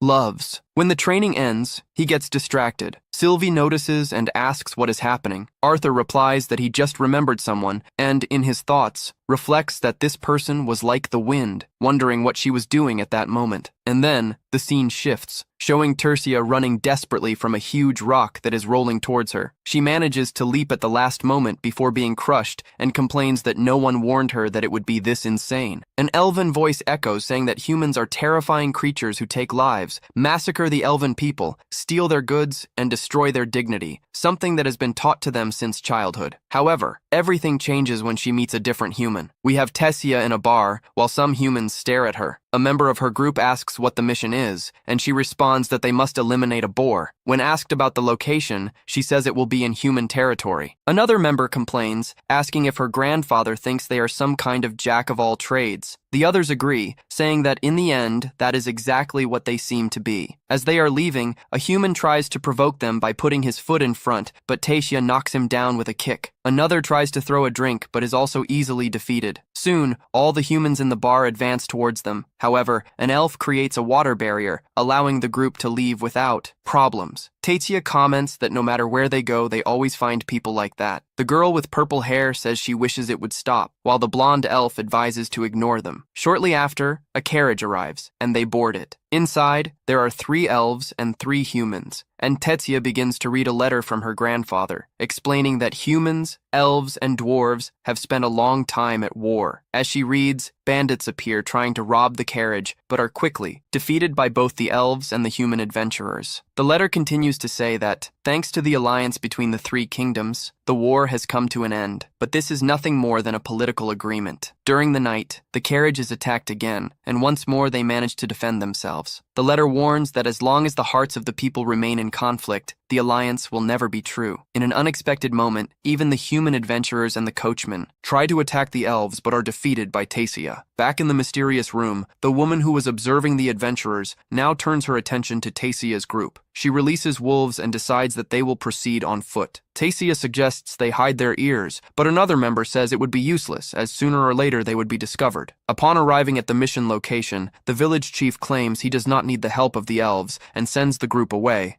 The scene then shifts to Arthur, who reflects on Lucas, a member of an influential family in the kingdom of Sepim. He did not expect such an important lineage to have elven blood, especially being an enemy race. Intrigued, he wonders why. Lucas then confronts Elijah, questioning why a human is involved with the royal family of the dwarves. Elijah responds that there are several reasons, but also questions if Lucas has elven blood. Lucas reveals that for the Wicks family, the most important thing is to produce powerful wizards. At that moment, Arthur intervenes, stating that his family is even willing to welcome an elf, all to achieve greater control over humans, even if it means mingling with a race considered an enemy. Lucas comments that it is not right to eavesdrop on others' conversations, while Arthur thinks that Lucas's family possesses a somewhat progressive mindset, or perhaps just an unyielding determination, willing to use any means necessary to gain power. Lucas then states that he intends to use this power to ensure that no wizard on the continent of Caton is stronger than he is, saying that this is the duty of all who are born into the Wicks family. Arthur wishes him good luck, observing that Lucas's goals seem to differ from his own, since he does not feel the need to become the most powerful, and soon after leaves, asking what the next mission will be. The scene then returns to Taitsia, who continues trying to interact with the humans, but to no avail, as everyone, without exception, ignores her. One of the girls in her group comments that she really tried, but the reaction is always the same. Meanwhile, the blonde elf observes that they would probably do the same with humans who came to the Elven Kingdom. However, Tasia thinks that they could at least listen to what they have to say. Until at that moment, a nut hits her forehead and she realizes that it was 2 children. She then approaches them and asks what they want. The little boy says that if she is hunting the boar, it came from the east, causing Tessia to thank him for the information. While the purple-haired girl questions why they are helping her, the little girl replies that it is a problem for everyone, then asks if they will defeat the monster for her. Tessia confirms, saying that he will defeat the boar for the children, but the boy is puzzled by the fact that he managed to hit us and questions whether the elves are weak. However, Haterfia denies this, claiming she was just distracted. Back in the strange room, the old woman asks if Haterfia is the next little toy, and the old man confirms, saying he has no interest in her as an individual, only in the fact that she is the princess of the kingdom of Eleanor, questioning whether this would be enough to cause a rift in the alliance and revealing that he prepared a gift for her. Returning, a huge boar, Tasia, charges in their direction, lifting stones as it goes, leaving the group shocked by its size. And as it advances, they dodge, and Tasia begins to use wind magic, while the blonde boy uses water magic and the girl with purple hair uses earth magic, believing for a moment that they have defeated it, but soon realize that the boar remains unscathed. Then, Tess warns her, Faye, not to get distracted, and even with new attacks, the monster blocks everything, making the group realize that it is immune to magic, which leads them to flee in desperation. In the strange room, the old man comments that elves are skilled in the use of mana, but have fragile bodies, He questions what would happen if the elven princess died in human territory, while Tessia continues trying to attack, but her blows are rendered useless, reinforcing that magic does not work. And as they retreat to a wall, the boar attacks with full force. They manage to dodge, but debris hits Viu, who falls to the ground, prompting Tessia to shout for her to run, while Faye uses water magic to rescue her, suggesting a retreat, which Viu agrees with. But Tessia insists on trying again, and after asking if she has a plan, Faye agrees to help her, but asks that she fall back if it goes wrong. Then he uses his water magic to lure the boar, complaining about having to serve as bait, running towards Viu, who creates a hole in the ground with earth magic, causing the boar to fall in. Next, Tessia uses her wind magic to launch chunks of the ground at the monster, believing they have finally won, but soon they hear a roar. The boar jumps out of the hole, even angrier, forcing Tessia to save Faye and Viu.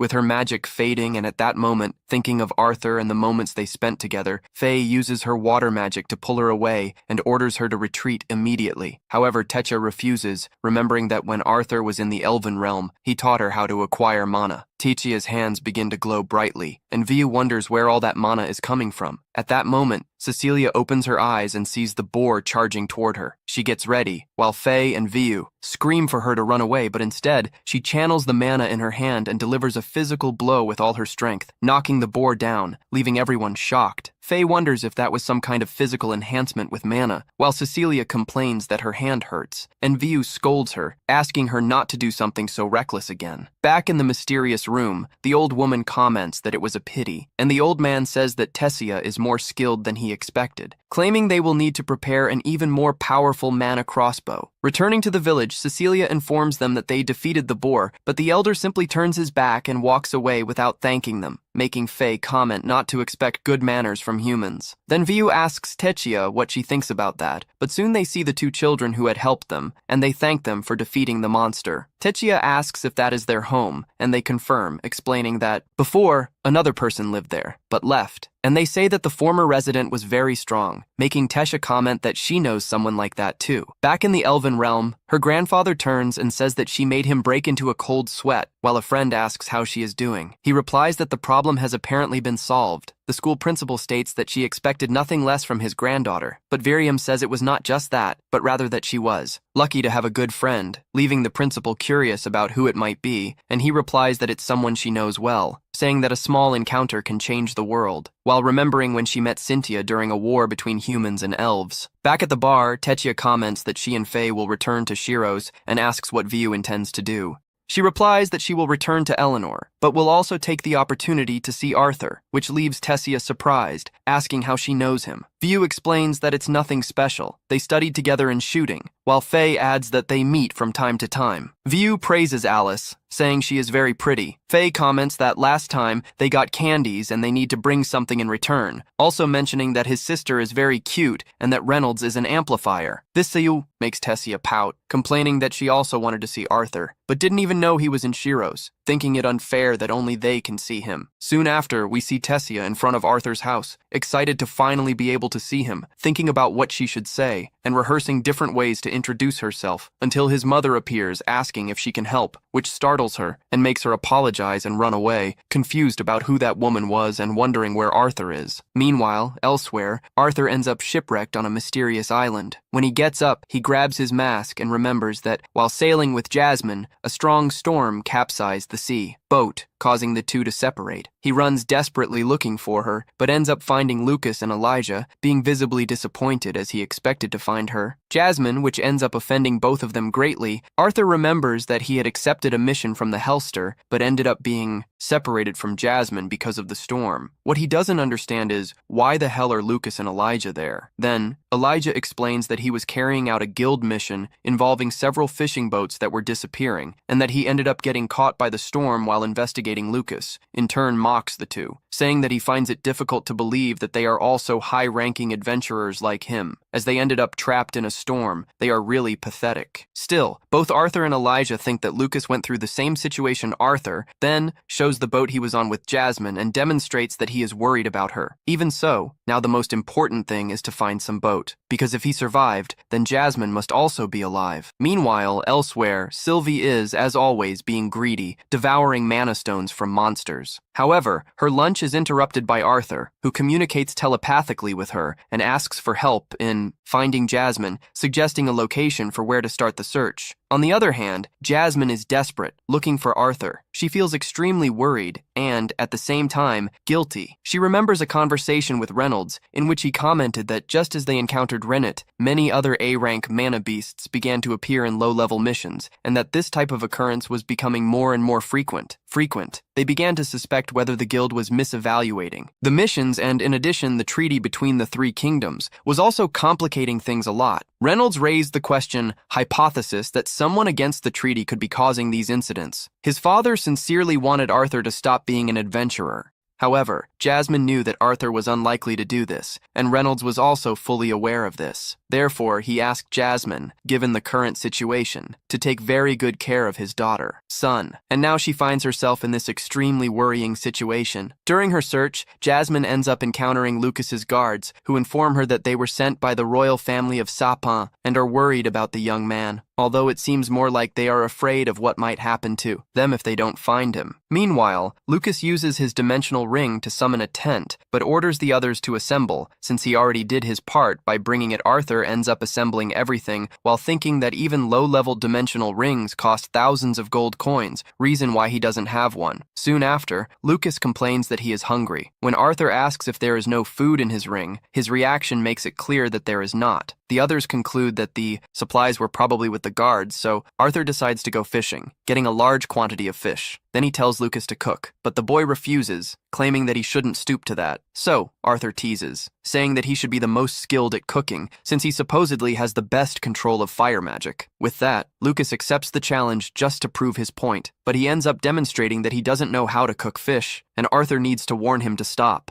burning everything, or they would be left without dinner. After several attempts, finally Lucas manages to prepare the fish. He is excited with the result, but is completely ignored by the others. Later, while they are having dinner, Arthur observes the scene and remembers when eating with his family. His thoughts are interrupted by Elijah, and he is surprised to see that Arthur can eat even while wearing the mask. Thus, night arrives, and, in the depths of the island, inside a dark cave, a mysterious creature is revealed. The next day, during breakfast, Arthur comments that while he was looking for food the day before, he took the opportunity to explore the entire island and realized that they are completely isolated. All the other boats are also destroyed, which means they can only wait for rescue or find a way back on their own. However, Lucas claims that neither of these options will work. He reveals the true objective of their mission, a mana beast capable of controlling the weather, even on a small scale, and if they find this creature, it will be the end. The three then understand that both fishing boats and their own vessels were destroyed by this monster. Arthur asks for more information, and Lucas explains that the creature usually builds nests near the water and dominates the entire area around it, which means that she must be somewhere on the island. He declares that when he finds her, he will reduce her to ashes and prepares to leave, but Arthur stops him, suggesting that the three of them go together, since this way they can defeat her more quickly. Lucas accepts, but makes it clear that they must not get in his way. Meanwhile, Jasmine continues looking for Arthur until she is found by Silvio, who starts making gestures, trying to communicate, although Jasmine doesn't understand anything at first. Let's face it, who would? But after some effort, she manages to interpret the message, and finally feels relieved to discover that Arthur is still alive. In turn, the boys are already at the entrance to the cave, where Lucas asks them to observe and admire his majestic power. Fire into the cave in order to draw the monster's attention, while Elijah quickly creates an earthen wall to protect them from the rubble. When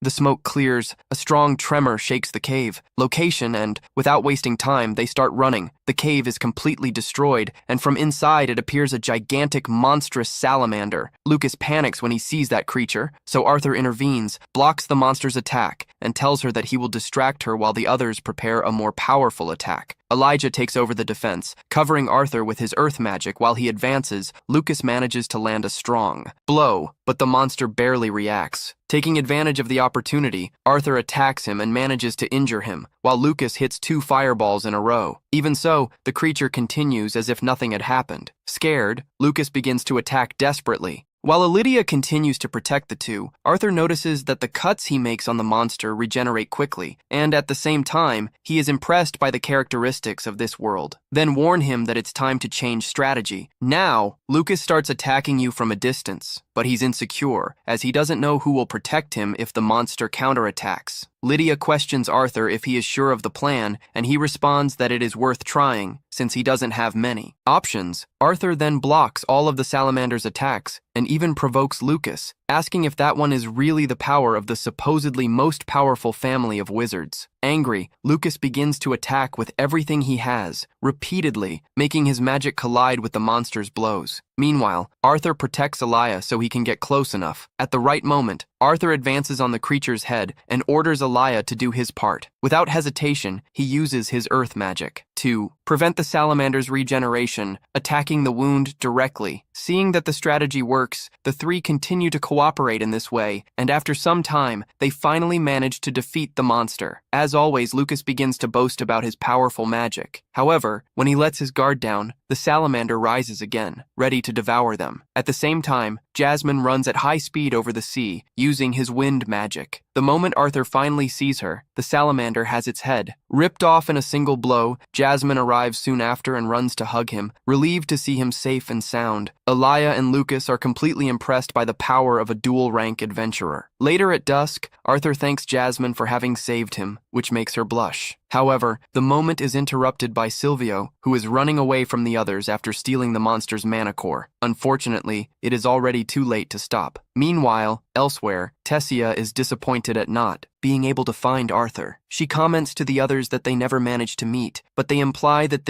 it happens because she is a coward. She replies angrily that it's not that and decides to prove it, but when she tries to leave, she is interrupted by Fail, who reminds her to pay her share. Before grumbling, she returns, pays, and then goes on her way. Later, upon reaching the entrance of the house, she tries to gather the courage to knock on the door, but is surprised by Reynolds, and, without thinking twice, he runs off. Reynolds realizes that the girl was an elf, but instead of being surprised, he is excited to notice the presence of other races in circulation, which indicates that the treaty is working. However, elsewhere, those who oppose the treaty watch everything as if it were a game, realizing that the mana beasts they are unleashing are fulfilling their purpose. Paper. Still, one of them believes that this is not enough, and states that they need to find a creature powerful enough for the planned day. In turn, after delivering the mission, Arthur comments to Jasmine that it was surprising to see her run like that, and she reveals that she actually learned that from him. She just used her mana on her legs while they were talking. However, they are interrupted by a guy called Browd, a double-ranked adventurer. He tells Jasmine that he is there because he wants to borrow her strength to look for extraordinary treasure. Jasmine approaches to talk to him, while Arthur thinks that guy must be quite strong to be a double-rank adventurer, and the detail is that when the man approaches Jasmine for some reason, this makes him uneasy later. At home, Arthur starts training with Adam, and before the fight, he remembers the first time he dueled him. When he attacks Arthur, he counterattacks, showing that he is no longer a child. The fight remains balanced, and Arthur recognizes that Adam is a great fighter. He can dodge and block his attacks, so Adam decides to use his secret technique, but Arthur manages to predict it and block it, receiving praise since no one had been able to stop that attack for a long time. Adam says that he has become much stronger, and Arthur thanks him. However, the rest of the Twin Horns group appears to reprimand Adam for having exaggerated too much. He responds that they themselves saw that Arthur is not another little monster. Now it's a real monster. Arthur reassures everyone by saying that his hand just felt a little numb. Angela comments to Alice that it's impressive that she doesn't get mad at Adam, but Alice responds that she only gets angry when Arthur does dangerous things without her being able to see him, besides that it was training and that's how it should be done. Helen warns that now it's time to train Bow, then Wind magic with Angela, and finally Earth magic with Durden. Arthur is grateful for being able to train with double-rank adventurers, and in the meantime, Reynolds is a little anxious because would like to participate in his son's training but is meeting with Jasmine, who asks if he knows Broad. Reynolds replies that he is a dual-rank adventurer. Here he always takes on the most important role, dangerous to attract enemy attacks, yet he completed many missions almost without taking damage. They say he is known by several nicknames, and He is a very nice person. Reynold admits that even he would have difficulty breaking Broad's shield. He asks if something happened, and Jasmine says that she was invited to a mission. Reynold thinks strange, since Broad already has his own group. Jasmine also found it strange as she was not the only guest. They suspect that he may have had problems with his previous team, or that the mission be especially dangerous. Jasmine decides to investigate further, and Reynold asks her to take care of Arthur. In the meantime, Arthur is exhausted after training with everyone. Reynold approaches and asks if he has already finished the warm-up, as now it would be his turn. But Alice and Eleanor say that the training is already over, leaving Reynold sad for missing the chance to spend time with his son. Arthur asks about Jasmine, and Reynolds explain that she went out to investigate something. Alice and Eleanor take the opportunity to say that now it's time for Arthur to spend time with them. Meanwhile, Lucas's guards are looking for missions, but they only find average tasks, and Lucas rejects them all as not worthy the recent problems involving mana beasts that killed many adventurers. He gets frustrated because he wanted to complete one big mission before entering Cyrus Academy. At that moment, one mysterious man named Chun appears and asks if he knows Brow, who is recruiting members to explore one high-level dungeon still undiscovered, planning to do it without the guild's knowledge. He claims that, with their power, they would be able to complete it quickly. Lucas shows interest, but his subordinates warn about the danger of accepting missions not approved by the guild. He tells everyone to be quiet and praises Chun, saying that he initially thought he was just another guard, but that he ended up proving useful. Lucas decides to go and apply while Chun smiles mischievously. On the other hand, Arthur accompanies his mother and sister to buy clothes, thinking this is worse than fighting magical beasts. At the same time, Tessia is also in the city, being teased by Faye and Bio for not having the courage to go and see Arthur. Angry, she says that when she becomes queen, she will expel them from the kingdom of elves. Despite this, Tessia regrets not being able to see her loved one but maintains hope. Faith asks if any mission has come up, and Tessia responds that they need to wait for the investigation into the mana beasts to end while they talk. You notice that Arthur is on the other side of the street and tells Tessia to look, but at the moment, as she turns around, a carriage passes in front, causing her to miss the chance to see him. And now we see that Arthur is in a magical materials store looking for a dimensional ring, meets Helen and Angela, and asks how much will fit in the cheapest ring. But Helen comments that not even her bow would fit in one of those, then shows another ring in which everything needed to fit would fit. Camping, however, is very expensive at the moment. Alice and Eleanor enter the store, furious with Arthur, as that bastard ran away from them at dusk. Back at the Helster house, Silvio asks why he looks so tired, and Arthur responds that it was because he spent quality time with his family that they really know how to exhaust him. Sylvie then asks when the adventures will return, but Arthur explains that they will have to wait a little because now he needs to get ready. She complains, saying that she is starving for magical cores. Arthur understands that if he wants to feed her well, he will have to leave on adventures because buying cores would bankrupt him, yet he remembers that it has been 2 years and that he will only be an adventurer until he can enter the Syros Academy. That is, he is getting closer to fulfilling this promise, and the next mission will probably be the last one. He wonders what Jasmine thinks about this, and goes to find her when he enters the room. Jasmine is embarrassed. Because he sees her in a dress, she tries to compose herself while Alice tells Arthur that that outfit was a gift in gratitude for everything Jasmine did for him, and how Arthur learned to praise women when trying on clothes. He says that Jasmine looks adorable, leaving her even more embarrassed to the point that she runs away later. Arthur asks what she intends to do about the Broad's invitation. Jasmine responds that she honestly shouldn't accept because she found out that he intends to attack a dungeon on his own, that is, without his main group. Yet she realizes that Arthur wants to participate because this is clear in his eyes. Arthur reflects that the right thing to do would always be to avoid danger, but he also recognizes that it was precisely when facing him that he had important encounters, such as when he met Sylvie after the bandit attack and Tessia. After saving her, he feels that avoiding danger also means close to the world. So he tells Jasmine that he isn't sure if they should go either, but thinking that this could be the last mission they do together, he wants it to be something more memorable than just collecting herbs. Jasmine remembers that life comes first, but agrees that it would be boring to do. Something so simple in the end, they decide to accept the mission. The next day, they say goodbye to everyone before leaving. Reynold asks them to return safely, and they use the portal to reach their destination. Arthur also says goodbye to Sylvie, as she doesn't like damp caves and prefers to go out hunting monsters to feed on in the meantime elsewhere. One hooded man uses dark magic to control one extremely powerful mana beast so strong that not even he can dominate it completely. Yet he leaves. everything ready for his plans to go perfectly. Then we see Arthur and Jasmine going to the mission location. When they arrive, they find Elijah and Lucas already present. One of the adventurers introduces himself as Rednold, a rank increaser. Then Creole, Oliver, and Samantha introduce themselves, all of rank. Arthur realizes that Oliver's stone is the same as the ones his mother put in his gloves. This makes him calmer. Here, it's comforting to have a transmitter in the group. Soon after, he introduces himself as Nut, also a rank increaser, while Jasmine introduces himself as a rank increaser. Shortly after, the group leader arrives. He introduces himself as Browd, another rank increaser. When he notices Arthur and Jasmine's luggage, he asks if they don't have a dimensional ring. They both confirm that they don't. Then, Elijah offers to keep their belongings in their own ring. As there is still space, they accept. With everything ready, it is time to start the mission. The group begins to enter the dungeon. Arthur remembers when Browd was talked to him and Jasmine, explaining that in the deepest level of the dungeon, there was a huge magical stone, a megalith capable of amplifying the power. Magical and provide different types of energy. He said that, therefore, he was gathering skilled adventurers. Lucas and Elijah had recommended the two,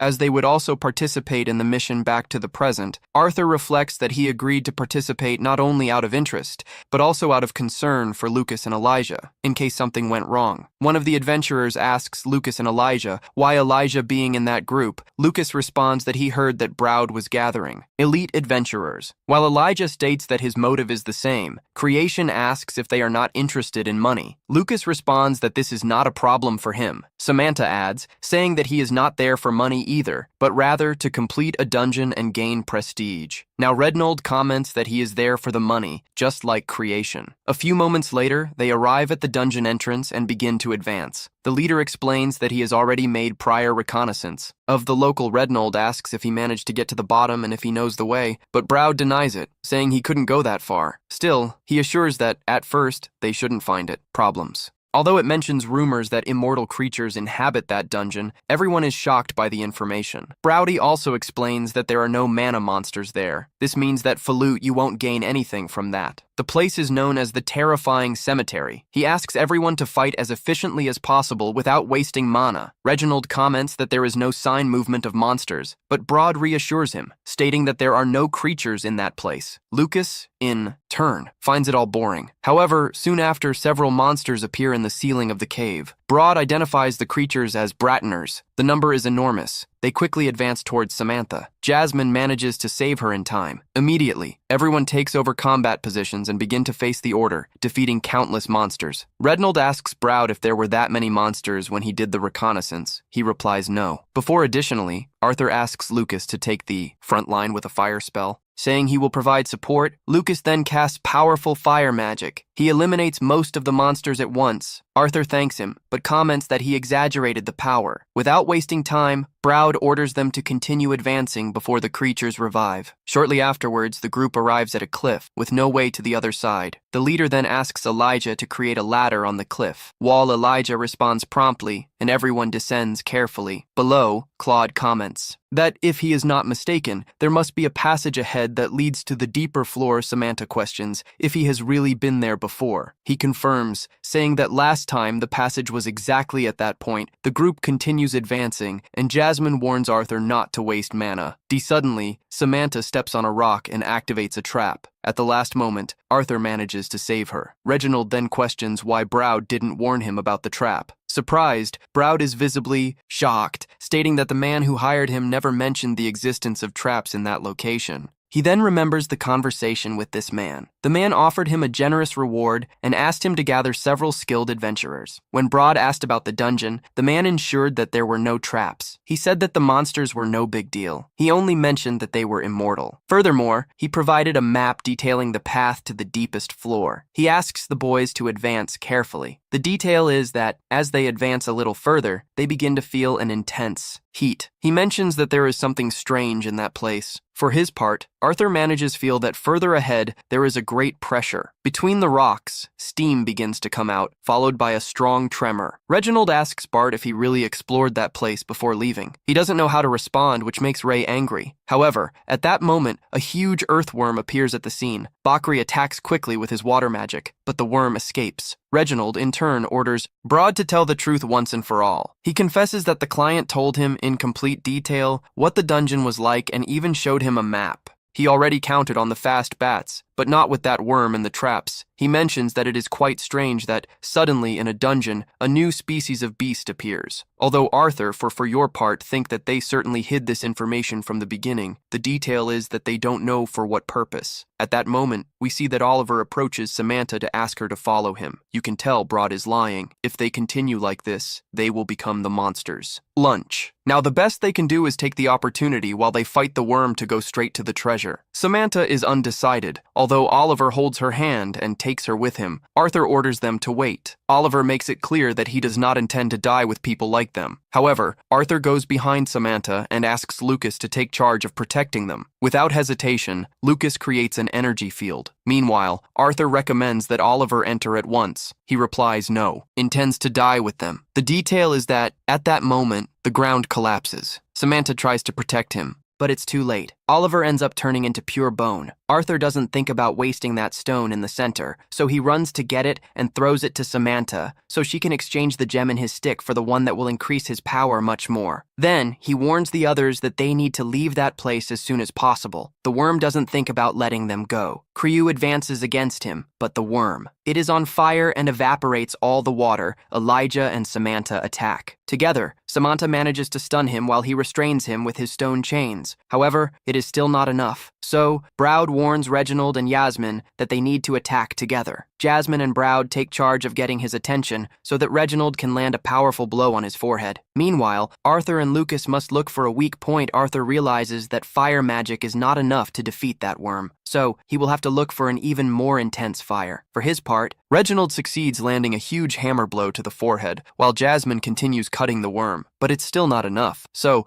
Arthur lights up his swords and charges at him. And now, everyone attacking together manages to cause much more damage. While Lucas continues to tremble with fear, the worm attacks him, but luckily Arthur manages to save him. Jasmine cuts him again. As the worm is not won, it runs away from the place. Broad shouts for Lucas to attack him. However, he is completely terrified, so the worm manages to escape. The boys think that at least this will give them enough time to get out of that place. The detail is that the worm wasn't running away, but rather biding its time until the eruption. Arthur shouts for Lucas to create the force field quickly. However, he is crying in fear. So, with no other options, Arthur jumps to protect him. The lava begins to consume everything, but luckily, the boys manage to protect themselves, with the exception of Brow, who ends up without an arm when protecting Samantha. A while later, Arthur takes charge of cauterizing her wound. When finished, Brow offers one of his sandwiches. He comments that it is delicious, and Crew responds that it is a Clara's recipe. His fiancé Arthur then asks if he wanted the mission reward for opening a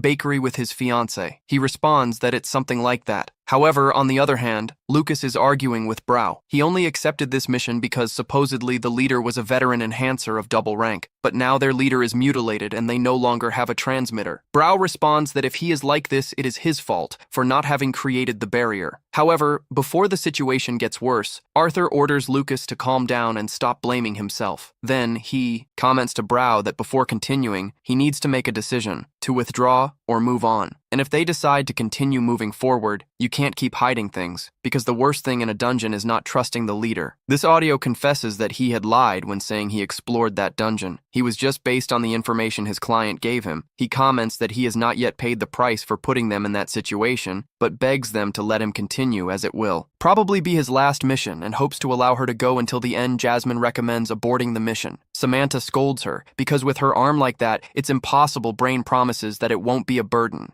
However, given the situation, both trying to go back and forward is hell. So, in the end, Arthur agrees to continue. Brain guarantees that mana stone really exists. So, without further ado discussion, they decide to move on. Although before proceeding, Brown suggests that Arthur be the leader of the group. Despite all the unexpected situations, he always remained calm and handled everything in an appropriate way, admirable way. This makes him a natural leader. In the end, Arthur accepts further. Ahead, they arrive at a huge door. Brown warns him that as far as he knows, behind it is the deepest level. Without losing time, the boys open it. When they see a huge clearing above those caves, they ask themselves, what the hell is this place? Error 500. Server error. 1500. That's an error. There was an error. Please try again later. That's all we know. With this temperature, after walking for a while, the boys get lost. Quickly, Note realizes that they are seeing hallucinations. They see double doors or flowers that they had already seen before. They feel error 500, server error 1500. That's an error. There was an error. Please try again later. That's all we know. To now retreat, including Yasmin. She then asks what the hell they are, saying and asks them to retrain. Meanwhile, Arthur realizes that the boys are falling into the desires that the mist gives them. See? At that moment, he ends up seeing his fiancée, Clara. Without thinking, he runs after her, commenting that he knew she hadn't died. Arthur asks him to stop, although he just ignores him and continue on your way. At that moment, a kind of vines begin to appear, although the boys don't notice it. He and Arthur are in charge of bringing them back to their senses. They ask Samantha to create a barrier to protect them from the mist. By covering themselves with it, the boys manage to regain clarity. Arthur asks Yasmin to open a path with her magic. Hesitate, she conjures a powerful typhoon, blowing away all the fog from her path. As she does so, the boys realize that they are being surrounded by some vines. Its turn, Brad ends up losing his mind, fighting imaginary mana beasts. When he sees the vines, he shouts that he doesn't think about losing against a plant. After all, he is a double-level enhancer. The detail is that he is out of his mind. Arthur is worried when he sees that Brad is losing his reason, so he orders Samantha to cover Lucas so that he can burn the plants without wasting time. Lucas uses his flames to incinerate them all. Unfortunately, his magic has no effect, and, as usual, he panics. Arthur orders Reginald and Elijah to cover the rear, while he and Yasmin will fight their way through. They advance, cutting the vines that cross their path. However, they regenerate very quickly, understanding that this way they will achieve nothing. Arthur cuts the vines with his swords wrapped in flames. He burns them completely, achieving a very effective attack. In turn, Jasmine uses her wind magic to cut the vines. Creepers too. Arthur makes it clear that he will be responsible for protecting everyone so that they return alive. Although I think Chris is already dead, Lucas just complains when he sees Arthur's talent. He takes charge to prevent BR from ending up with San Pedro. Unfortunately, Samantha is at the limit, so Lucas takes his place and uses his flames to burn all the vines. The fire spreads quickly. Arthur noticed that these branches are covered with water. Therefore, they cannot be burned completely. This means that their roots must be very deep, absorbing a large amount of water. Somewhere he asks Samantha to try to control the water from the vines. When she tries, she manages to stop the regeneration. However, she is very tired. So, Arthur reassures her before she falls. Sometime later, as they reorganize themselves, Arthur tells them that they need to go get Creel to get out of that place as quickly as possible. Although Lucas just complains, asking why leave if everything was going according to plan,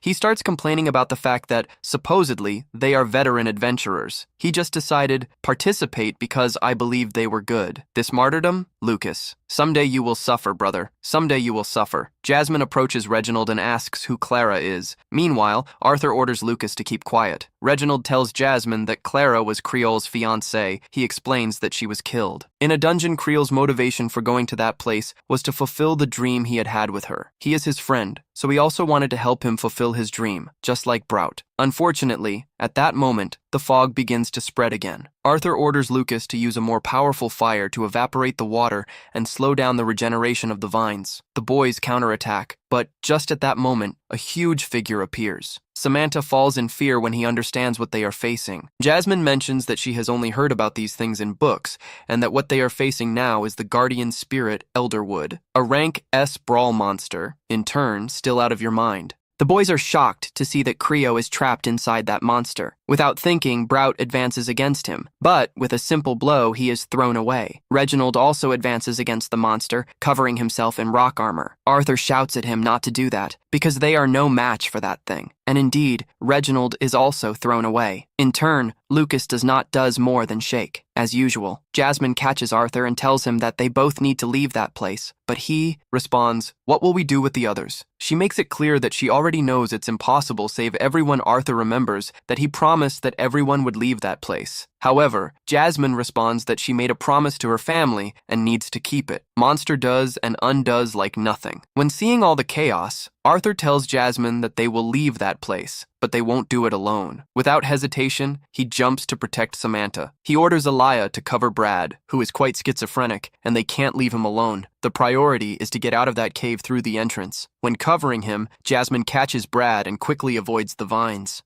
While Arthur understands that if they don't get rid of the main body, there is no point in cutting the vines, the detail is that the enormous amount of water flowing through that monster's body is impossible to stop. Extract with Samantha's magic. So, he resorts to calcining the monster, using his thunder magic. After connecting several consecutive blows, he manages to collapse it. He himself is impacted, but warns that this isn't over yet. In an instant, the vines reach Arthur. Lucas continues to complain that none of this should be happening, as the monster quickly begins to capture one by one all the boys. Arthur, desperate, shouts for Lucas to attack the vines with all his power, but this useless man is terrified. Before being sent with St. Peter, Arthur takes charge to protect him, but then runs to protect others. Meanwhile, Lucas begins to think that he is not like that. He is more noble than anyone, and does not intend to die in that place. His look changes, and he advances towards Arthur, who, upon seeing his look, thinks he knows someone with a similar look. Lucas points his staff at him and says he needs to survive and become the wizard. Stronger. Since Arthur was willing to save everyone, he must sacrifice himself so that everyone can survive. Without hesitation, he attacks Arthur with his magic. Yasmi runs to protect him, but Lucas also attacks her. Just like Alade, he asks if they really thought that someone like him would risk his life for simple commoners. His life is worth much more than simple servants who will go down in history for having sacrificed themselves for him. Without mercy, he begins to destroy the cave to bury them in it. As he does this, he says that he will tell them that everyone was very brave and sacrificed themselves for him. They end up being captured. Although Brad jumps to the rescue, cutting the vines and the monster in half, unfortunately his heroism doesn't last long. He ends up being stabbed. In turn, Arthur's mask falls. When observing the situation, he notices how Lucas's trash is running away with a smile. When he sees that he has no choice left, he decides to use his secret weapon. Although he still hasn't mastered it, and even Birion, although it took decades to learn it, Arthur uses bestialization, thus obtaining the power of his beast. From afar, Sylvie feels its power. While Arthur is unsure if he will survive after using this power, he promised that he would save everyone, so he will do it without hesitation. He releases his power, freezing everything around him to absolute zero. Then, he hits the monster, destroying it in just half an action. Meanwhile, Elijah can't believe all the power he possesses. Unfortunately, when defeated, the monster causes the cave to collapse. Afterwards, we see Lucas leaving the cave and saying that the group was annihilated. Then, the scene changes to Arthur's parents. A sign on a life's ring says that Arthur is in danger. However, Reynolds says that everything will be fine because he is with Jasmine. Back in the cave, we see Elijah trying to wake up. Note: when Note wakes up, he asks Elijah to use one of the stones from his glove on him. Elijah does so. After this, Arthur remembers everything that happened and immediately becomes furious with Lucas for abandoning everyone. Concerned, he asks Elijah if Jasmine is okay. Elijah replies that she is alive, but suffered a lot of damage because her body was not protected by mana when she was hit by the magic. He explains that he was only able to provide first aid, but that wouldn't be enough to keep her alive for a long time. Then, Arthur asks Elijah to use one of the glove's magical stones on her as well. Elijah agrees, and upon using the stone, Jasmine's breathing finally stops, stabilizes. Then Elijah asks how Arthur is feeling, and he responds that he is much better. Elijah then comments that he was surprised to find out that the masked swordsman who participated of the exam with him,